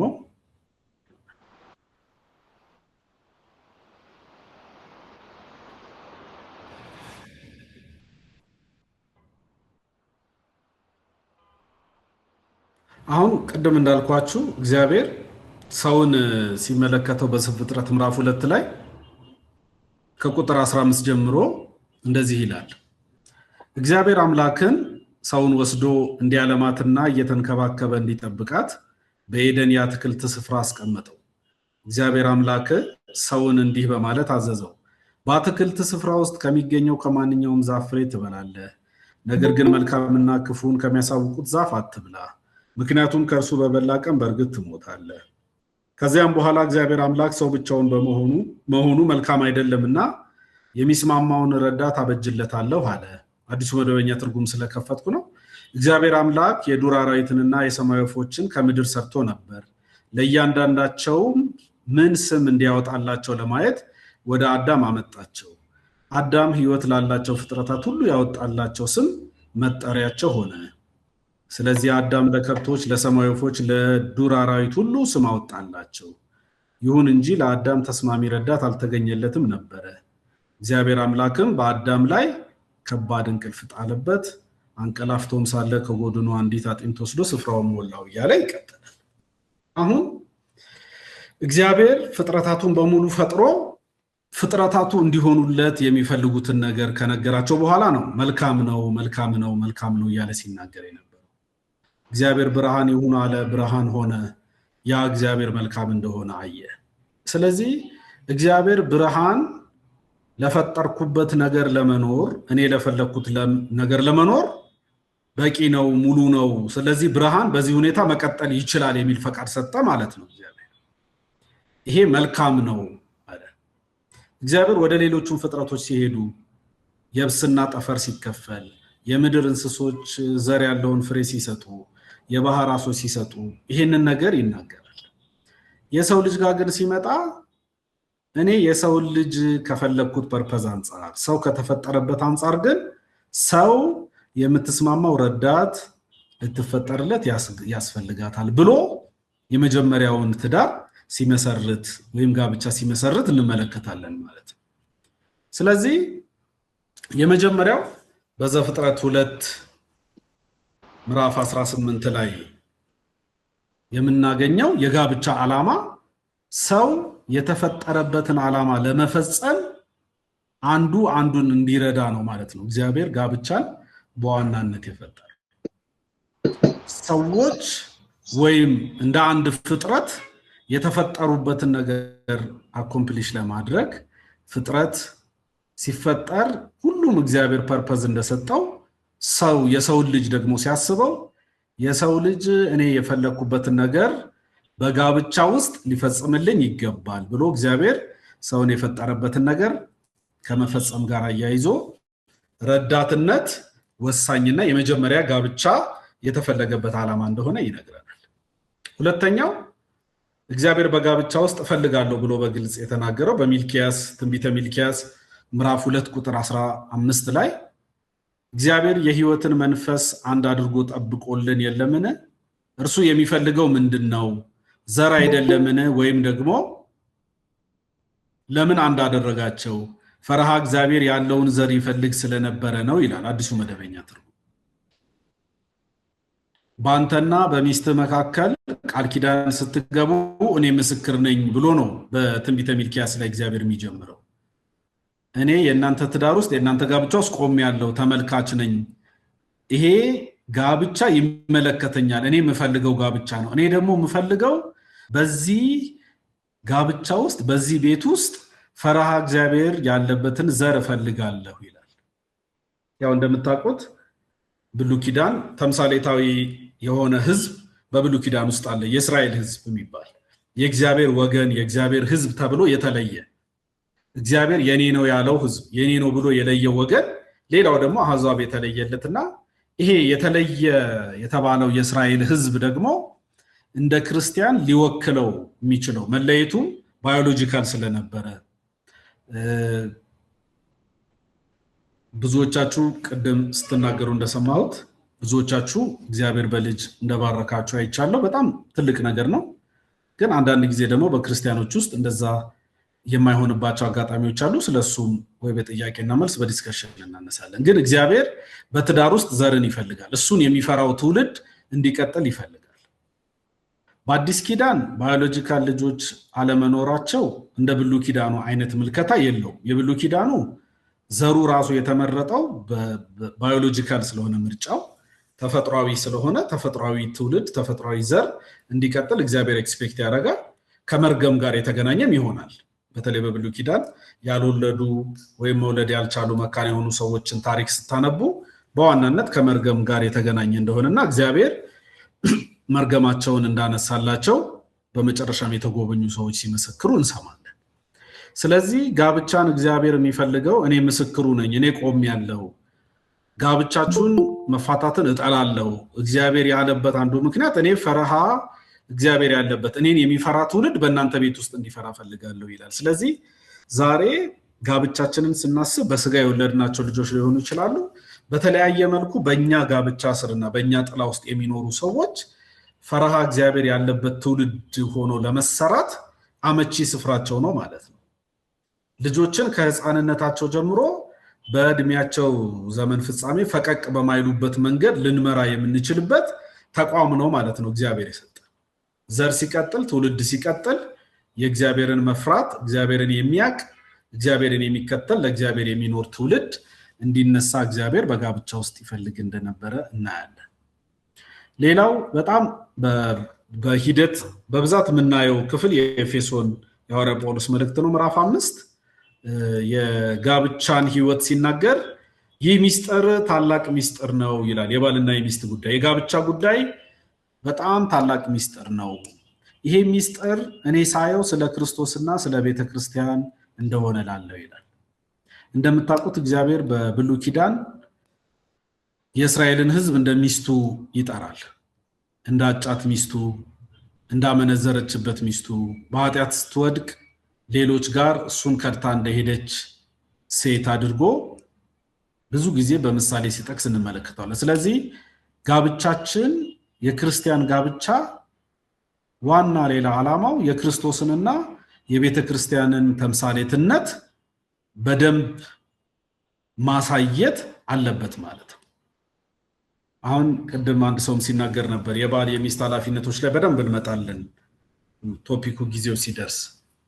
በዛ ውስጥ ክርስቶስ ከቤተ ክርስቲያን ጋር ባለው ግንኙነት ቤተ ክርስቲያን ከክርስቶስ ጋር እንዳላት አይነት ግንኙነት በባልና በሚስት መካከል እንዲሆን ሐዋርያው ጳውሎስ ያነሳል። ሰዎች የኛን ትዳር ሲያዩ እኛ ለትዳራችን ያለንን ኮሚትመንት ሲያዩ የእግዚአብሔርን ፍቅር በእኛ ትዳር ውስጥ የእግዚአብሔርን ፍቅር በእኛ ግንኙነት ውስጥ ማየት እንዲችሉ እድል እንሰጣቸዋለን ማለት ነው። ስለዚህ ምሳሌያዊ ህይወትን ለትውልድ ለማሳየት በጣም እጅግ ጠቃሚና መሰረታዊ የሆነ ተቋም ነው ማለት ነው። ሌሎች በዚህ ውስጥ ልንተነትራቸው የምንችላቸው ነገሮች ይኖሩናል። ጋብቻ ግን በዋናነት እግዚአብሔር ጋብቻን ፈልጋለሁ ሲል የሚፈልገው ከዚህ አንጻር ነው ማለት ነው። አንደኛ የሰው ልጆችን ለፈለገበት ነገር እውነተኛ ረዳት አግኝተው መልካም ረዳት አግኝተው እግዚአብሔር የሚፈልግባቸውን ነገር መፈጸም እንዲችሉ ትዳር ያስፈልጋቸዋል። ፈርሃ እግዚአብሔር ያለበት ትውልድ ነገ አንድ ትውልድ አልፎ አንድ ትውልድ ሲተካ የእግዚአብሔርን ስም የሚጠራ እግዚአብሔርን የሚከተል ዛሬኛ የአባቶቻችን የእናቶቻችን አምላክ እንደምንለው እንደዛ የሚል ትውልድን እግዚአብሔር በእኛ ቤት ውስጥ መስራት ይፈልጋል። በእኛ ጥላ ውስጥ በእኛ ኃላፊነት ስር ባሉ ሰዎች ውስጥ ሁሉ ይህንን የእግዚአብሔርን ፍርሃት እንድንጨምር እግዚአብሔር ይፈልጋል ማለት ነው። ሌላው በአዲስ ኪዳን ያለውን የክርስቶስንና የቤተ ክርስቲያንን ግንኙነት በትዳራችን እንድናሳይ እግዚአብሔር ይፈልጋል። እንደ ባል ያንን ሪፕሬዘንት የሚያደርግ ባል፣ እንደ ሚስት ያንን ሪፕሬዘንት የምታደርግ ሚስት ሆነን ስንገለጥ ሰዎች በእኛ ትዳር መልካም ምሳሌነትን ያያሉ ማለት ነው። ብዙዎቻችን ስናነሳ እንደነበረው በትዳር ረዘም ያለ ጊዜ ከኔ ጋርም ተቀራራቢ የሆነ ጊዜ ቆያችሁ፣ ከኔም በላይ የቆያችሁ ሰዎች አላችሁ። እዚህ ውስጥ ደግሞ ገና የምንጀምር ሰዎች አለን። አንድ ወንድም እንደውም እንደዛ ብሏል አይደለ? ያው መንገጫገጭም ቢኖረው እዚህ ደርሰናል አይነት ነገር ነው ያለው። እንደዛ አይነት አሰብተናል። አሁን ይሄ 17 ዓመት መቆየታችን ወይ 20 ዓመት መቆየታችን ወይ 30 ዓመት መቆየታችን ወይ 1 ዓመት መቆየታችን ሳይሆን ይሄ 1 ዓመት፣ ይሄ 17 ዓመት፣ ይሄ 20 ዓመት፣ ይሄ 30 ዓመት፣ ይሄ 5 ዓመት፣ ይሄ 10 ዓመት እንዴት ነው ያለፈው? እኛ ፐርፐዙን አንደርስታንድ አድርገን የጋብቻ ዓላማ ገብቶን በዛ ደረጃ እየሆንን ነው ወይ? የእውነት እየተረዳዳን ነው ወይ? እግዚአብሔር እኛን ለሚፈልገን ነገር፣ እግዚአብሔር እኛን ለፈጠረን ነገር እውነተኛ ረዳቶች ሆነን እየተገለጥን ነው ወይ? አንዳንድ ጊዜ ትዳር በመጥፎ አቅጣጫ ሲበላሽ ሰዎች በመልካም የጀመሩትን መንገድ በመልካም መቀጠል ሲያቅታቸው ብዙ ጊዜ እናስተውላለን። በጣም ጥሩ አስተማሪዎች የነበሩ፣ በጣም ጥሩ አገልጋዮች የነበሩ፣ ለዓለም ይተርፋሉ ብለን ስንጠብቃቸው የነበሩ ሰዎች በትዳር ምክንያት ትዳር ውስጥ በገጠማቸው መሰነካከል ምክንያት መንገድ ላይ ሲቀሩ አይተናል። ብዙ ሰዎች የተሻለ ነገር ሰፊ ነገር ይገለጥባቸዋል ብለን ስንጠብቅ ወደ ኋላ የሚመለሱበት ሲሆን ትዳራቸው አይተናል። ስለዚህ አሁን ይሄን ነገር ሰምታችሁት ማታውቁት መቼም የሆነ ከሰማይ የወረደ አዲስ ነገር እየነገርኳችሁ አይደለም። በጋብቻ ትምህርት ተምራችሁታል፣ እናንተ አስተምራችሁታል፣ ሰምታችሁታል። ግን ይሄ ያለፈው 1 ዓመት፣ ያለፈው 10 ምናምን ዓመት፣ ያለፈው 20 ምናምን ዓመት የኛ የትዳራችን አጋር ባላችን ወይ ሚስታችን ከትላንትና የተሻለ ህይወት ዛሬ መኖር ችላለች ወይ? እኛ ቤት ውስጥ ያሉ ልጆች እግዚአብሔርን እያወቁ ነው ወይ? እኛ የምናስተዳድራቸው፣ እኛ የምናዛቸው፣ እኛ ግቡ ውጡ የምንላቸው፣ እኛ ስንፈቅድላቸው የሚንቀሳቀሱ ሰዎች በቤታችን ውስጥ አሉ። በተለያየ አጋጣሚ እኛ የምናስተዳድራቸው ሰዎች የወለድናቸው ልጆች ሊሆኑ ይችላሉ፣ ሌሎች ሊሆኑ ይችላሉ። ግን ያ የእግዚአብሔር ፍርሃት፣ ያ እግዚአብሔር የኔ ትውልድ ነው የሚለው ትውልድ በእኛ ቤት ውስጥ እየፈራ ነው ወይ? ጋብቻችን ያንን እያመጣ ነው ወይ? አሁን የኛ ጋብቻ በዋናነት መለካት ያለበት መመዘን ያለበት ከዚህ አንጻር ነው።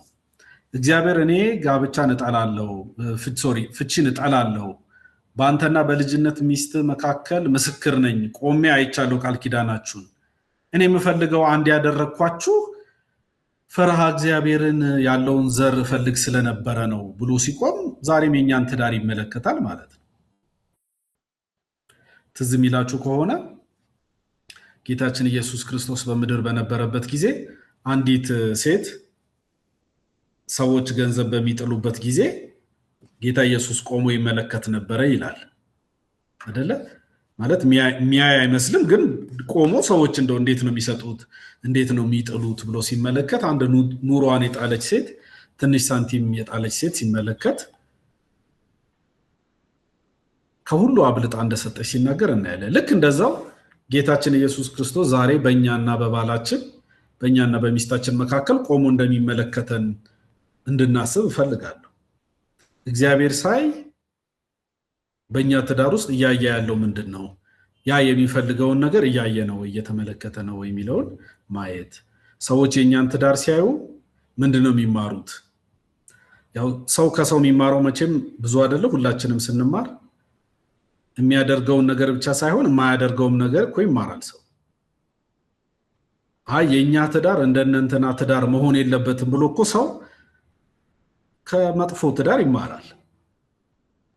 ዛሬ የኛ ትዳር በሰዎች ዘንድ ሲታይ የክርስቶስንና የቤተክርስቲያንን ነገር ያሳያል የሚለውን ነገር የትዳርን ዓላማ ስለ ስለዚህ የጋብቻ ማንነት በተለይ ለማግባትም እየተዘጋጃችሁ ያላችሁ አንድ ሁለት እህቶች አላችሁ።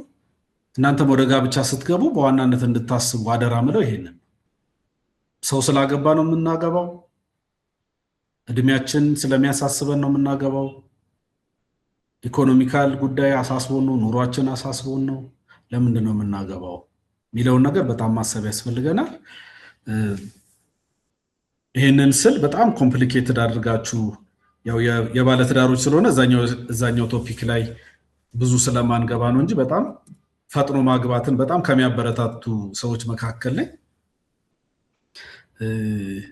ግን ወደ ትዳሩ ስንገባ ግን ትክክለኛ መረዳትና ትክክለኛ አስተሳሰብ ይዘን መግባት ደግሞ አለብን። ስለዚህ እነዚህ ነገሮች እንደ ትዳር ዓላማ ይዘናቸው ልንሄድ ይገባናል ማለት ነው። እንግዲህ በትዳር ውስጥ ወይ በጋብቻ ውስጥ ብዙ ጊዜ በዘፍጥረት ምዕራፍ 2 ቁጥር 18 ላይ እግዚአብሔር እንደተናገረው ባልንጀርነት የጋብቻ ትሩፋት ነው፣ ዓላማው ባይሆንም ማለት ነው። ጋብቻ ብዙ ትሩፋቶች አሉት። እውነተኛ ረዳት ማግኘት፣ ባልንጀርነት ማግኘት፣ ጓደኛ ማግኘት፣ ሐሳባችንን የምናካፍለው ሰው፣ የምንነግረው ሰው፣ እግዚአብሔር በእኛ ህይወት ሊሰራ የፈለገውን ነገር የምናካፍለው ሰው፣ በጸሎት የሚደግፈን ሰው፣ በምክር የሚያግዘን ሰው፣ ኢኮኖሚካሊ ጫናችንን የሚጋራን ሰው፣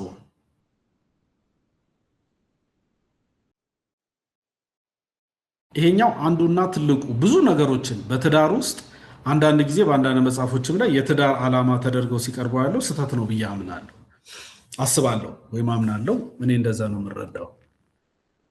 ባልንጀርነት ትዳር ውስጥ ቅድም ለዘረዘርናቸው ዓላማዎች ስንኖርና ስንገባ የምናገኘው ትልቁ በረከታችን ነው፣ ትልቅ ፓኬጅ ነው። ባልንጀርነትን ስናስብ አንድ ነገር ብቻ ሳይሆን ጓደኝነትን፣ መረዳዳትን፣ መደጋገፍን፣ መመካከርን፣ እግዚአብሔር ቅድም ያልነውን ዓላማ ለመፈጸም የሚያስፈልገንን እውነተኛና በቂ ድጋፍ የምናገኝበት ያንን ቤኔፊት ያንን ትርፍ የሚያተርፍልን ቦታ ነው ማለት ነው። ስለዚህ ያው ስልጠና እንደመሆኑ ቅድም እንዳልኳችሁ አንዱ ኤክሰርሳይዝ ማድረግ የሚያስፈልገን እኛ ቤት ውስጥ ያለው ባልንጀርነት ምን ይመስላል፣ ያ ጥቅም የእውነት አለ ወይ የሚለውን ነገር በጣም ማሰብ ያስፈልገናል። ይሄ ጤናማና ትክክለኛ የሆነ የጋብቻ ዓላማ ገብቶን ስንገባ ከምናገኛቸው በረከቶች መካከል አንዱ ነው። ሁለተኛው በግብረ ስጋ ግንኙነት መደሰትና ከዝሙት መዳን የጋብቻ ዓላማ ባይሆንም ጋብቻ ውስጥ የምናገኘው ደግሞ ትልቁ በረከት ትልቁ ትሩፋት ነው ብዬ ወስዳለሁ። ይህንን መጽሐፍ ቅዱሳችን ከጋብቻ ጋር በቀጥታ አገናኝቶ በብዙ ቦታዎች ላይ ይናገራል። በእነዚህ ሁለት የመጽሐፍ ቅዱስ ክፍሎች ላይ ግን በደንብ ጠንከር አድርጎ ይናገራል። አንደኛ ቆሮንቶስ ምዕራፍ 7 ቁጥር 22 ላይ ሐዋርያው ጳውሎስ ሲናገር ነገር ግን ስለ ዝሙት ጠንቅ ለእያንዳንዱ ለራሱ ሚስት ትኑረው፣ ለእያንዳንዲቷም ደግሞ ለራሷ ባል ይኑራት ይላል።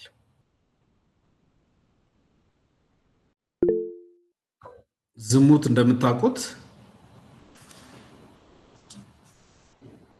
ከባድ ፈተና ነው። ሙሉ የምትለው ነገር አለ?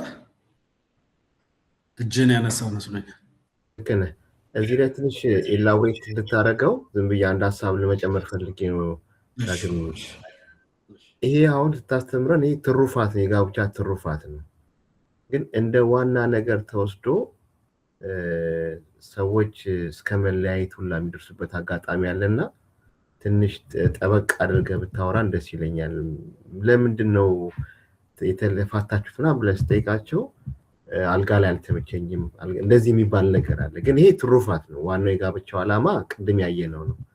በትሩፋቶቹ ጋብቻ መፍረስ አለበት ወይ? እሱንም በደንብ ብታብራራልን ደስ ይለኛል። ዳግም የእግዚአብሔር ያክብርልኝ።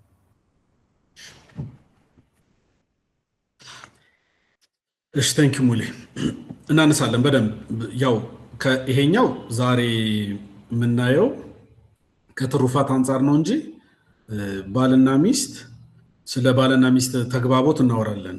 ስለ መግባባት ስለ ኮሚኒኬሽን ስናወራ አንዱ የምናነሳው ባልና ሚስት በግብረ ስጋ ግንኙነት ፕሮፐርሊ ኮሚኒኬት ማድረግ ወይም ትክክለኛ የሆነ ተግባቦት ያስፈልጋቸዋል የሚል ቶፒክ አለን።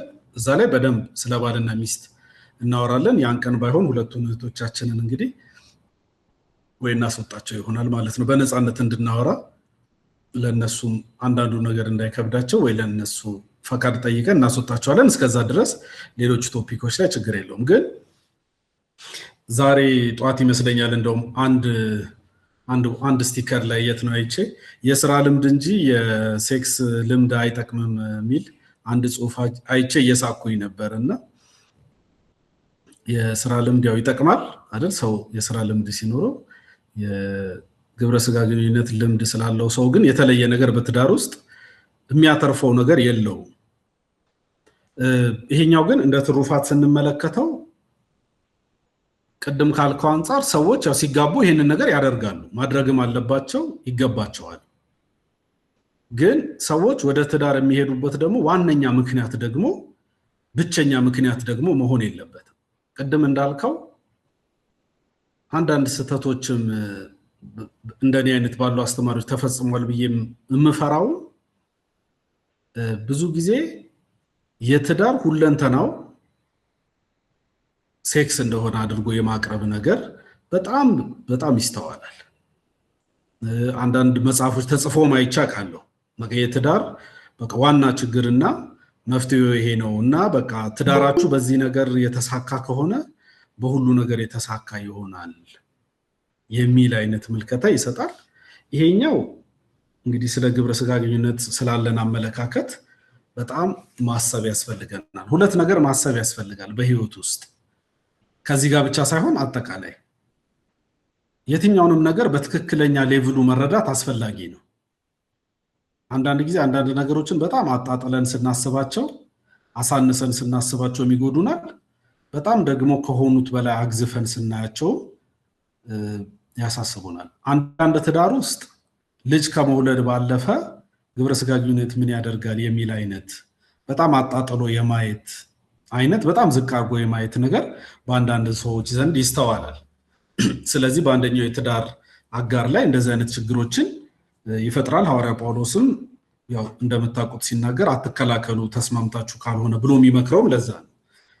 አንዳንዶቹ በቃ ነገሩ ብዙም እንደዛ የማያስፈልግ ነው፣ በቃ ልጆች ከወለድንበት ብቻ ይበቃናል ብሎ የማሰብ አይነት እንደዚህ አይነት ፕራክቲካሊ በዚህ ዘመን ይኖራል ወይ አንዳንድ ጊዜ ብላችሁ ማታስቡት ነገር የሚገጥማችሁ በብዙ እኔ ያየሁት በመናማክራቸውም ሰዎች አንዳንድ ጊዜ እንደዚህ አይነት ሰዎች ይገጥሙናል።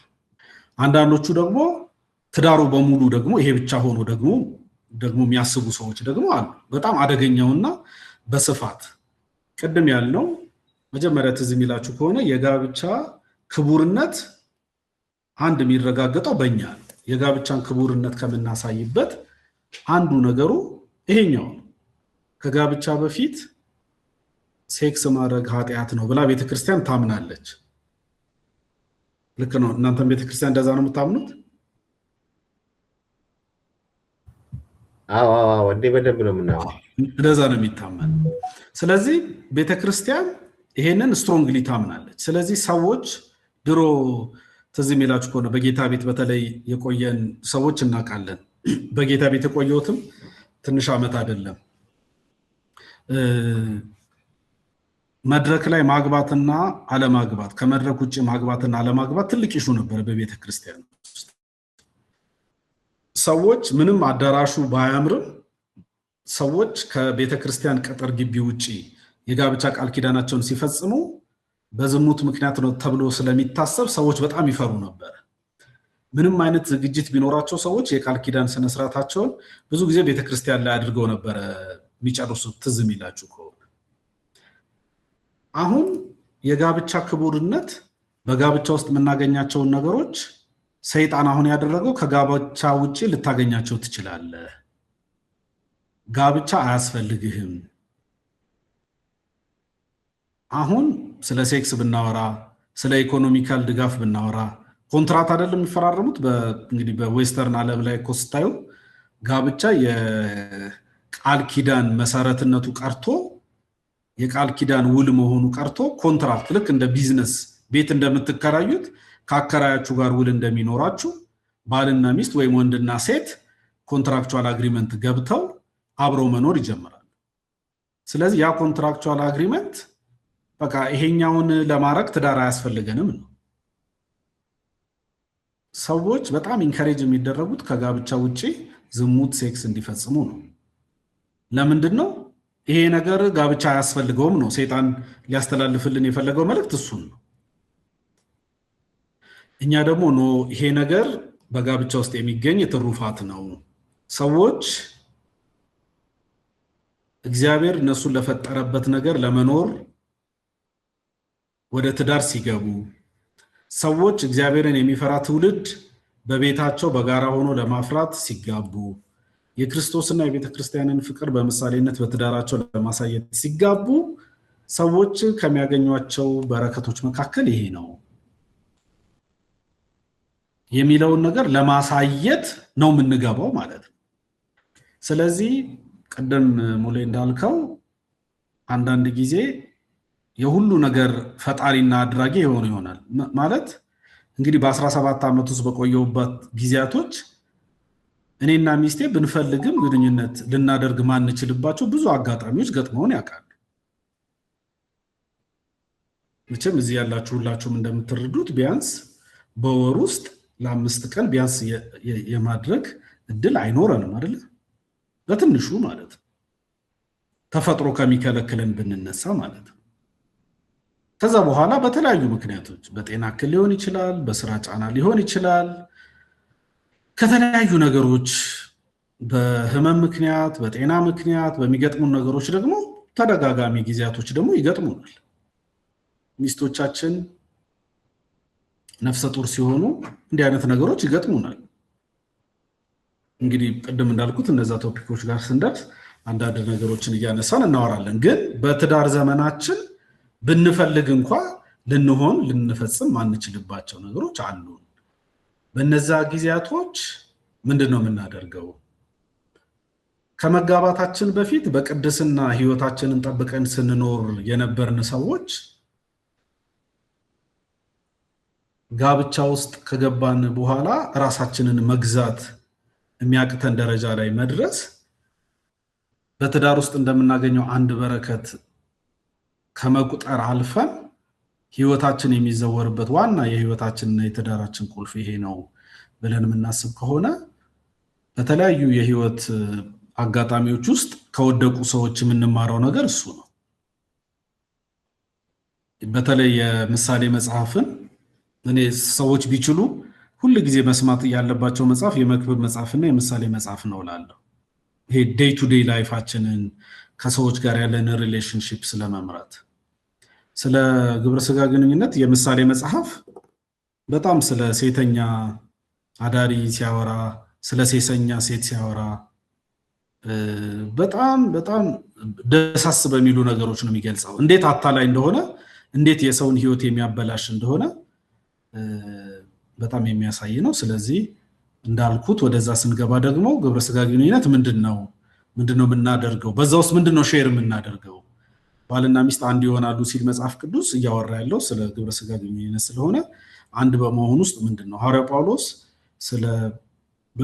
ስለ ሴክስ ያለው ቴዎሎጂ ምንድነው የሚለው ምንድነው እያስተማረን ያለው የሚለው ምንድነው ሼር የምናደርገው ለምንድነው ሰይጣንስ በዋናነት ይሄንን ነገር ለምንድነው በጣም የሚያጦዘው ለምንድነው ከትዳራችን ውጪ እንድንሆን በጣም የሚፈትኑ ነገሮችን የሚያበዛው አሁን ቅድምም እንደተነሳው አይነት ነገር በቸርች ውስጥም ገብቶ ይሄ ነገር ከሌለ ትዳር የለም ይሄ ነገር ችግር ከገጠመው ትዳሩ ችግር ብቻ ነው በቃ ይሄ ነገር ካልተፈታ ችግር የለውም ብለን እንድናስብ እያደረገን ያለው ለምንድነው ወዴት ነው ምስም ይወስደን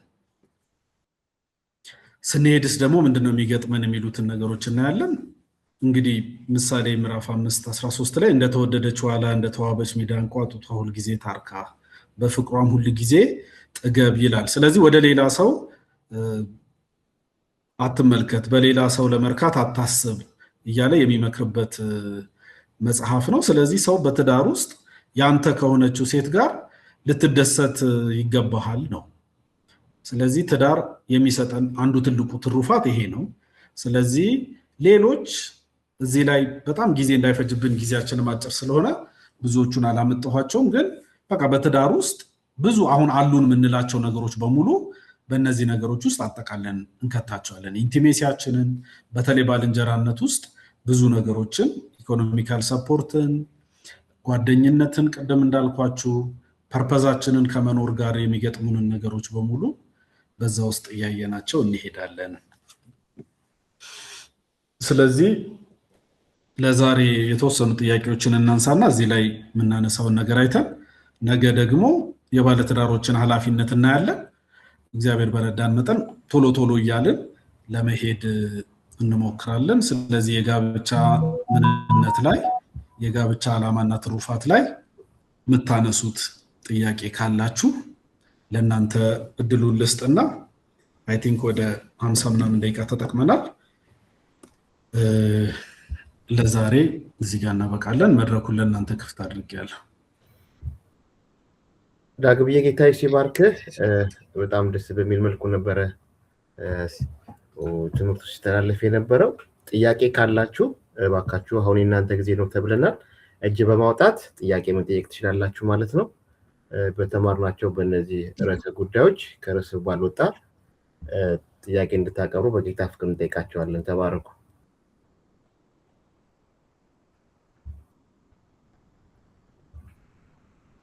ጥያቄ ያለው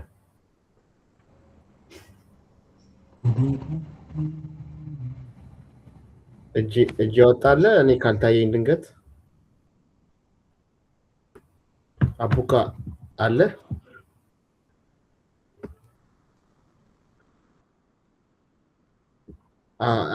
እጅ ያወጣኔ ማለት ካላየው የለም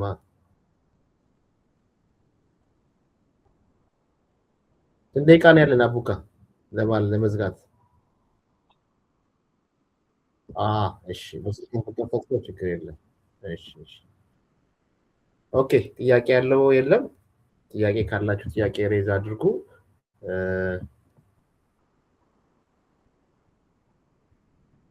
ዛሬ በተባለው ዙሪያ ላይ እሱ እየሳቀች ነው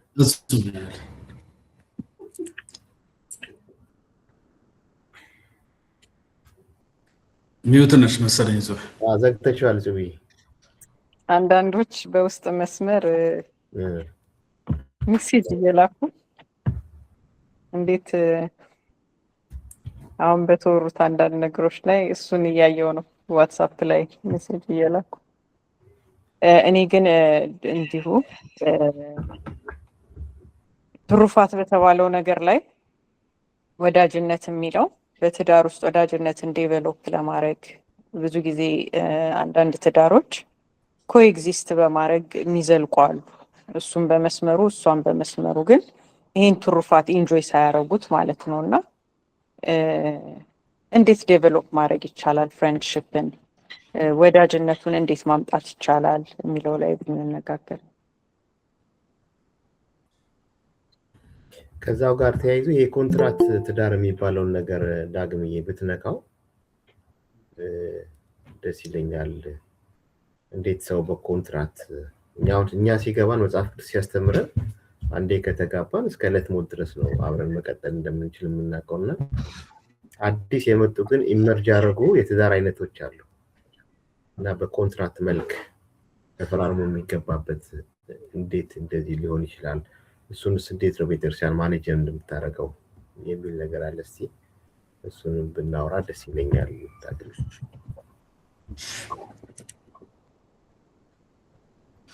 ሻው ስክሪን ስለሌለ ቢያንስ የሚንቀሳቀሰው መሆኔንም ለማሳየት ቅድም እንደው መግቢያ ላይ መናገር ነበረብኝ ይመስለኛል። ባለፈውም ስናወራ አንስተን ነበረ። በተለይ የዚህ እንግዲህ ቀጣይ በተለይ ከዚህ በኋላ እየተማርን ስንሄድ ብዙ ጥያቄ ሊፈጥሩ የሚችሉ ነገሮች እንደሚኖሩ አስባለሁ። ስለዚህ ፕራይቬትሊ በተለይ ካውንስሊንግ የምትፈልጉ ሰዎች ካላችሁ በተወሰነ መልኩ እኔ ካውንስል ላደርጋቸው የምችላቸው ቶፒኮች ከሆኑ እኔ ካውንስል ለማድረግ እሞክራለሁ። እኔ ማልችላቸው ከሆነ ደግሞ ፕሮፐርሊ በዛ ደረጃ ሊረዷችሁ የሚችሉ ሰዎችን ደግሞ ሊንክ ማድረግና ኮሚኒኬት ማድረግ እንችላለን። በተለይ ወደ ውስጥ ስንገባ አንዳንዶቹ ነገሮች ስለ ጋብቻ ስለምናወራ ብቻ እኛ ካውንስል የምናደርጋቸው ላይሆኑ ይችላሉ። አንዳንዶቹ የተለዩ ፕሮፌሽኖች የሚፈልጉ ነገሮች ይገጥሙናል። ስለዚህ እንደዛም አይነት ነገሮች ሊኖሩን ስለሚችሉ ግን ፕሮፐርሊ ሊያግዙን የሚችሉ ሰዎች ጋር በምን መልክ መገናኘት ያስፈልጋል የሚለውን እናነሳለን። ስለዚህ አይ ቲንክ እዚህ ላይ ስልኬም ኢሜይልም ያለ ይመስለኛል፣ ከሌለም ሼር አደርጋለሁ። ስለዚህ በግል እዚህ እንደው በግሩፕ በማህበር ያው አንዳንድ ጊዜ ቸርች ውስጥ ስትኖሩ ታውቃላችሁ በጣም የሚፈታተንንና የሚያስቸግረን አንዱ ነገር ግብዝነት ነው። ያው አንደኛው መጥፎ ግብዝነት በጣም ሰዎችን በተለየ ሁኔታ ኢምፕሬስ ለማድረግ እንሞክራለን። ያልሆነውን ነገር በመሆን ስንሞክር አንዳንድ ጊዜ ይገለጣል። አንዳንድ ጊዜ ደግሞ ከኮሚኒቲው ኔቸር ተነስተን ከሰዎች ፊት ተነስተን ደግሞ አንዳንድ ነገሮችን ቅርባችን ላሉ ሰዎች ለመናገር አንዳንድ ጊዜ ይከብደናል እና እንደዚህ አይነት ነገሮችም ስለሚኖሩ በግል ማውራት ምንፈልግ ሲሆን በዛ መልኩ ዲስከስ ማድረግ እንችላለን። ያው እኔና ባለቤቴ በጋራ አንድ ላይ ነበረ ምናደርገው። ዛሬም ትንሽ ጃሙን ስለፈራሁት ሰዓቱ 1 ሰዓት ስለሆነ የዚህ የጁን ክሎዚንግም ስላለ ቢሮ ትንሽ ቢዚ ስለነበርኩ ቢሮ ነው ያለሁት እንጂ ቤት በመሆን ጊዜ እሷም ጆይን ታደርገናለች። እሷ እንደኔ ብዙ ተናጋሪ አይደለችም፣ ግን ዋን ቱ ዋን ካውንስሊንግ በሚኖር ሰዓት ግን እሷ ጆይን ታደርጋለች። ስለዚህ በተለይ እህቶች ስትሆኑ ከእሷ ጋር አብረን ሆነን እናደርጋለን ማለት ነው። ከኔ በላይ እሷ ልትረዳችሁ ትችላለች ብዬ አስባለሁ። አብረን ነው የምናገለግለው ለማለት ነው ከእሷ ጋር። እንግዲህ የጋብቻ ትሩፋት ነው ስንል ጋብቻ ይሰጠናል ማለት ነው። በአንዱ በቃ ባጭሩ እኛ ባልና ሚስት በመሆናችን የምናገኘው መብታችን ነው እንደማለት ነው። አሁን መረዳዳት፣ ባልንጀርነት፣ ወዳጅነት ስንል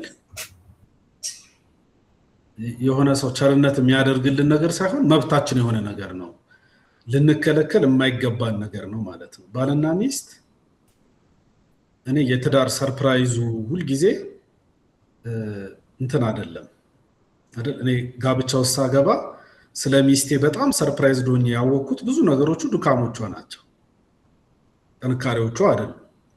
እኔ ሚስቴ እኔን ስታገኘኝ በጣም የምታገኘው የዘነጠ የለበሰ አይደል? አንድ ባንክ የሚሄድ የኢትዮጵያ ውስጥ ዛሬ እንደምታዩኝ ብዙ ጊዜ ዩኒፎርሜን ብዙ ባልወደውም እንደዚህ የሚለብስ ልጅ ነው የምታውቀው። እስከተጋባንበት ቀን ድረስ ይሄን ነው የምታውቀው አይደል? መጽሐፍ ቅዱስ በጣም በትጋት የሚያነብ የሚጸልይ እርስ ይጸልይ የሚያድር ምናምን ሰው ነው የምታውቀው። ብዙ ጊዜ እጮኝነት ውስጥ እያለን የምንታወቀው በዛ ነው አይደለ? ተቀስቅሰው እንደምጸልይ ሚስቴ ያወቀችው ከተጋባን በኋላ ነው። ከዛ በፊት ልታውቀው አትችልም። ምክንያቱም ቃል ሼር አረጋታለሁ መጥቼ አይደል? ነግራታለሁ፣ ስጸልይ እንዲሆነ እላታለሁ ምናምን። ግን ድካሞቼ ኤክስፖዝድ የሆንኩት የተጋለጥኩት ልደብቀው ያልቻልኩት ነገር ሁሉ የመጣው ትዳር ውስጥ ስመጣ ነው። ስለዚህ ትዳር ሁሉ ነገር ራቁቱን የሚሆንበት ቦታ ነው ለኔ። ስለዚህ የመጀመሪያ ቀን ባልና ሚስት አብሮ ሲሆኑ አብሮ ግንኙነት ቅድም የግብረ ስጋ ግንኙነትም ጋር እንመጣለን። ጉልበቱ አንዱ አንድ ማድረጉ ነው። አንድ ነን ማለት ሌላ ቦታ ልንሆን ማንችለው ነፃነት የትዳር ጓደኛችን ጋር ይሰጠናል ማለት ነው። ያ ፍሪደም ይኖረናል። ሌላ ቦታ ምናፍርበት፣ ሌላ ቦታ ምንፈራውን ነገር በነፃነት እንሆናለን ማለት ነው የትዳር ጓደኛችን ጋር። ስለዚህ የትዳር ወዳጅነት ጓደኝነት በዋናነት ዴቨሎፕ ሊያደርግ የሚችለው ከዚህ ነገር ነው የሚነሳው ማለት ነው። ይሄ ቅድም እንዳልኳችሁ ግብዝነታችን በጣም ያስቸግረናልና በጣም ሻይ እናደርጋለን። ቅድም እንደውም ጥያቄ ላይ እንደተነሳው አይነት ማለት ነው። ትዳር ውስጥ ግንኙነት ለማድረግ መጠየቅ የሚፈሩ ባልና ሚስቶች አሉ። ባል ሆኖ መጠየቅ የሚያፍር፣ ሚስት ሆና መጠየቅ የሚፈሩ ማለት ነው። ይሄ ተገቢ ያሉ ቅድም እንዳልኳችሁ ትሩፋት ነው ስንል መብትህ ነው ማለት ነው። ስለዚህ ልክ ምግብ እንደምበላው ምግብ ምን ሰራችሁ ዛሬ እንደምለው መብት አለኝ ማለት ነው። እሷም መብት አላት ማለት ነው። ስለዚህ በሁሉም ቶፒክ ላይ በነፃነት ልንንቀሳቀስ ኤክስፖዝድ የምንሆንበት ቦታ ስለሆነ የመጨረሻ ወዳጅነት ልናገኝ የምንችለው እዛ ነው። እኔ ብዙ ጓደኞች አሉ፣ ብዙ ወዳጆች አሉ። ወዳጆቼ እኔን የሚያውቁኝ በገደብ ነው፣ እኔን የሚያውቁኝ በልክ ነው። የተወሰነ ነገር ማያውቋቸው ፓርቶች አሉ። እንደየቅርበታችን የሚያውቁት ዴብዝ ሊጨምር ይችላል እንጂ ሁሉ ነገር ልታውቅ የምትችለው አንድ ያለችኝ እኔ በምድር ላይ ሚስቴ ነች። ከሷ የተሰወረ ነገር የሌለኝ እሷ ነች። ስለዚህ ወዳጅነት ዴቨሎፕ የሚያደርገው አንደኛ ይህንን መብታችንን አንደርስታንድ ከማድረግ ይሄ መብት እንዳለን ከማወቅ፣ ስለዚህ ይህንን መብት ደግሞ ካለመንፈግ ማለት ነው። ስለዚህ ድካማችንን እንግዲህ ስለ ኮሚኒኬሽን ስናነሳ እናወራለን። አንዳንድ ጊዜ በዛ መንፈስ እንጀምረውና ግን ኮሚኒኬሽኖቹ ደግሞ እየተገረባበጡ ሲሄዱ ደግሞ እየተበላሸ ወዳጅነቱ እየደበዘዘ የሚሄድባቸው አጋጣሚዎች ደግሞ ብዙ ናቸው። ስለዚህ በኮሚኒኬሽን ዴቨሎፕ እናደርገዋለን። መጽሐፍ ቅዱስ ብሉይ ኪዳንን በተለይ ካነበባችሁ ስለ ሴክስ እኮ ሲናገር ምንድነው የሚለው? የሚገልጽበት ቃል ምንድነው የሚለው? ማወቅ። ሚስቱን አወቃት አይደለም የሚለው። ስለዚህ ድሮ አቃትም ነበረ ወይ? አዎ አቃትም ነበረ እንደማለት እኮ ነው። ስለዚህ የመጨረሻ ሰው የሚታወቅበት ልክ እሱ ነው።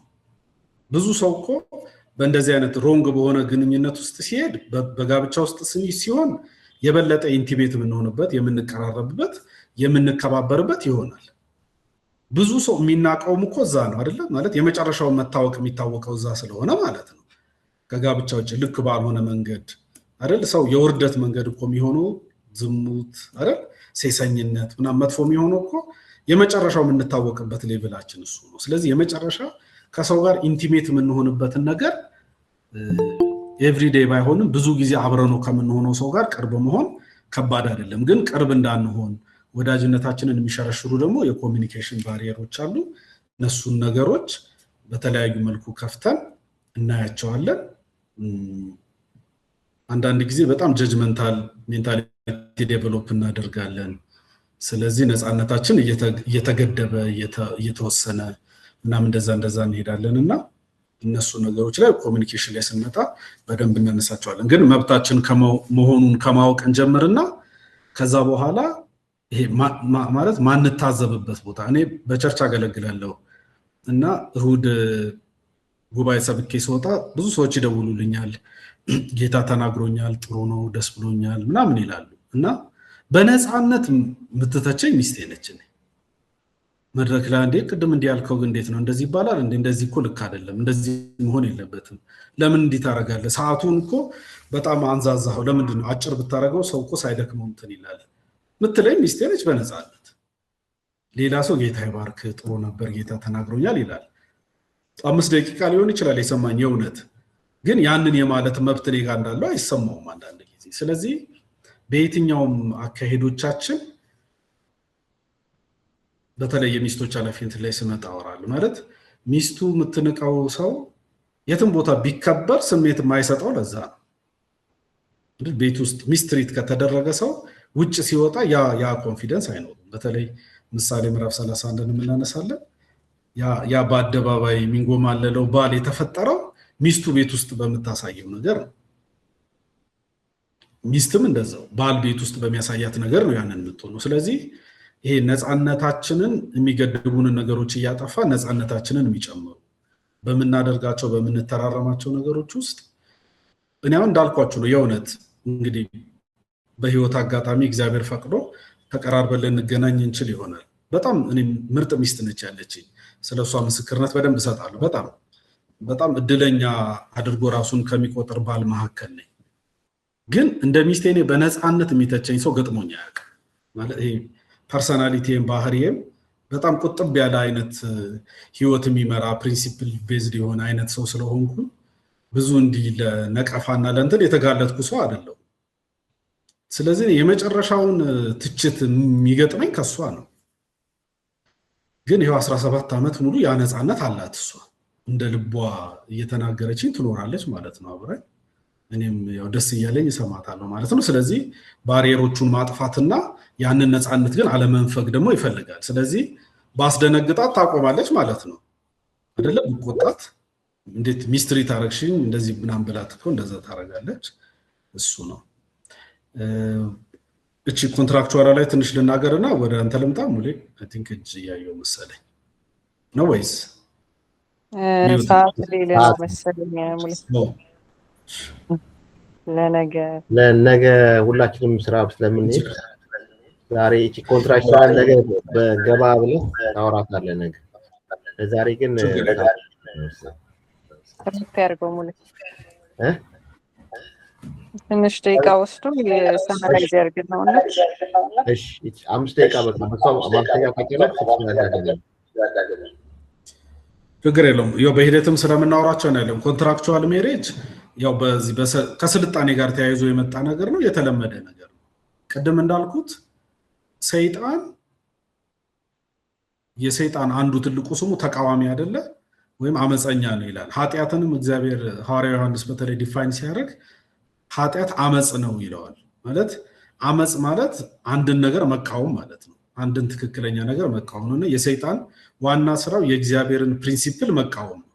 እግዚአብሔር እንደዚህ ነው ያላቸውን ነገሮች እሱ ደግሞ አጌንስት ሆኖ መቆም ነው ሁልጊዜና ኃጢአትንም እግዚአብሔር ሲያየው ከዛ አንጻር ስለሆነ እኔ ኮንትራክቹዋል ሜሬጅም የመጣው በዋናነት የእግዚአብሔርን የቃል ኪዳን በቃል ኪዳን ላይ የተመሰረተን ጋብቻ ከመቃወም ነው የተነሳው። ቃል ኪዳን አያስፈልገንም አይደል? በችግር በመከራ በማጣት በሐዘን ጊዜ የሚባል ኮሚትመንት መግባት የለብንም። አንተ ይሄን ታመጣለህ እኔ ይሄን አመጣለሁ፣ ስለዚህ ሁለታችን ስንኖር በቃ አብረን እንደ አንድ እየተረዳዱ እየተጋገዙ እንደሚኖሩ ሰዎች እንኖራለን የሚል አይነት ምልከታ የመጣ ነውና በጣም ጠንካራ አጋንንታዊ የሆነ ትምህርት ነው። ስለዚህ እሱን በደንብ በዝርዝር እናነሳለን። ቅድም ያልኩት ነው የጋብቻን ክቡርነት ለማዋረድ ሰይጣን ካመጣቸው ነገሮች አንጻር አንዱ ነው። በዛም ሰዎች በጣም ሲጎዱ ነው የምናየው። በየትኛውም ሳይት ሰዎች ቤኔፊት የሚያደርጉበት ኮንትራክቹዋል አግሪመንት የለም። ሁሉ ጊዜ የተሻለ የሚያስበው ሰው ወይም የተሻለ የሚከፋው ሰው አድቫንቴጅ የሚወስድበት ነው። የእግዚአብሔር ግን የቃል ኪዳን ደግሞ መሰረት ያለው ጋብቻ ደግሞ ሁላችንንም እኩል ተጠቃሚና እኩል አትራፊ የሚያደርገን ነው ማለት ነው። ረስክ ዳግኝ ለዛሬ ይብቃንና እንዳልከው ነገር እሺ። እግዚአብሔር አምላክ የተባረከ ይሁን። አይ ቲንክ ሪከርድ የተደረገ ይመስለኛል። ያንን ሪከርድ ፖስት እናደርግላችኋለን። የመጨረሻውን ግን የቤተክርስቲያናችን ሽማግሌ ዮኒ እየሰማኝ ከሆነ ከሱ ጋር ጸልየን እንጨርሳለን።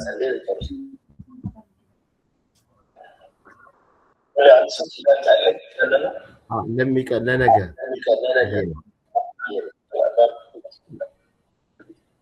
ለነገ እናደርገዋለን። እሺ ዮኒ መቀጠል ይችላል። እሺ እግዚአብሔር አምላክ የተባረከ ይሁን ስለነበረን ጊዜ። እግዚአብሔር ብዙ ተናግሮናል ብዬ አስባለሁ። ያው እግዚአብሔር ሁሉ ጊዜ ይናገራል። የምንሰማና የምናስተውል እናተርፋለን፣ እንጠቀማለን። እግዚአብሔር አምላክ የተባረከ ይሁን። እግዚአብሔር ይባርክህ። ጸልያለን። እግዚአብሔር ሆይ እናመሰግናለን፣ እናከብርሃለን። ስለነበረን ድንቅ ጊዜ ስም የተባረከ ይሁን። ስለተናገርከን እናመሰግናለን። ዘላለም አምላክና አባት ሆይ የሚሰሙ ጆሮች፣ የሚያዩ አይኖች ጌታ ሆይ እንድታደርግልን በጌታ በኢየሱስ ስም እንጸልያለን። የምንሰማው ቃል ጌታ እግዚአብሔር ከኛ ጋር እንዲዋሃድ ጌታ ሆይ በእኛ ጌታ ሆይ 60 30 100 የሚያፈራ እንዲሆን በጌታ በኢየሱስ ስም እንጸልያለን። አምላካችንና አባታችን ሆይ ቀጣይ ፕሮግራሞችም ደግሞ የተባረኩ እንዲሆኑ ከዚህ በበለጠ ጌታ እግዚአብሔር የቃል ሙላት እንዲመጣ በጌታ በኢየሱስ ስም እንጸልያለን። ጀማሪ ትዳሮች እግዚአብሔር ሆይ እንዲጸኑ፣ የቆዩ ትዳሮች ደግሞ እንዲታደሱ ጌታ እግዚአብሔር በቃልህ መጠገን እንዲሆን በጌታ በኢየሱስ ስም እንጸልያለን። አምላካችን አባታችን ሆይ በፊትህ አዋቂ ማንም የለም። ጌታ አዋቂ አንተ ብቻ ነህ። የሁሉ ነገር ጀማሪ የሁሉ ነገር ሰሪ አንተ ነህ። የዘላለም አምላክ እና አባት ሆይ አሁንም አንተ ተናገረን። ለእያንዳንዳችን ባለንበት ሁኔታ እንድትናገረን እንጸልያለን። ስለረዳህን ስምህ ይባረክ። ምሽቱ ሁሉ አንተ አሳልፈን እንሰጣለን። እናከብረሃለን፣ እናመሰግንሃለን በጌታ በኢየሱስ አሜን። ይሁንዬ ጌታ ይባርክ። ጥያቄያችሁን ነገ አዘጋጅታችሁ ነው። የዛሬ ፕሮግራማችንን ጨርሰናል። እግዚአብሔር አምላክ ይባርክ። ማስታወቂያ እሺ፣ ይህንን የስልጠና ጊዜ በትጋት የተከታተሉ ካፕሎች ልዩ ሽልማት በመጨረሻው ቀን ስለሚኖራቸው ተከታችሁ እንድትከታተሉ ታላቅ ሰርፕራይዝ ይኖረናል። ስለዚህ ተከታችሁ ተካፈሉ። ጥያቄ ካላችሁ ምናልባት በዚህ በሰው ፊት መጠየቅ የማትችሉት ጥያቄ ካለ በውስጥ የምትልኩበትን ለሱ ብቻ ለአስተማሪው ብቻ ስማችሁን ሳይጠቅስ የሚመልስበት ለጥያቄያችሁ መልስ የሚሰጥበትን ኢሜል አድሬስ እንልክላችኋለን ወይም ዋትሳፕ ነምበር እንልክላችኋለን። ከዚህ ቤተክርስቲያን ነው ከዱባይ ነው ይሄ ችግር አለ ይሄ እንዴት ታየዋለህ ብላችሁ ጥያቄ መላክ ትችላላችሁ። እግዚአብሔር ይባርካችሁ። ጌታ ይባርካችሁ። ተባረኩ። የኮሌጅ ትምህርታችን በሚቀጥለው ሮብ አይኖረንም። ይሄንን ትምህርት ሁላችንም እንድንከታተል ሲባል ማለት ነው። እግዚአብሔር አምላክ ይባርካችሁ። ተባረኩ። ደህና ደሩ። ሰላም ደሩ። ዳግም የጌታ ይባርክ። ተባረክ። መልካም መንገድ ይሁን ወደ ቤት ትሄድ። አሜን። ተባረኩ። ሰላም ደሩ። አሜን። ተባረክ። ዳግማዊ እግዚአብሔር ይባርካችሁ። ደህና ደሩ። እሺ፣ ደህና ደሩ። አሜን። ታንክ ዩ ብሩክ። ደህና ደሩ።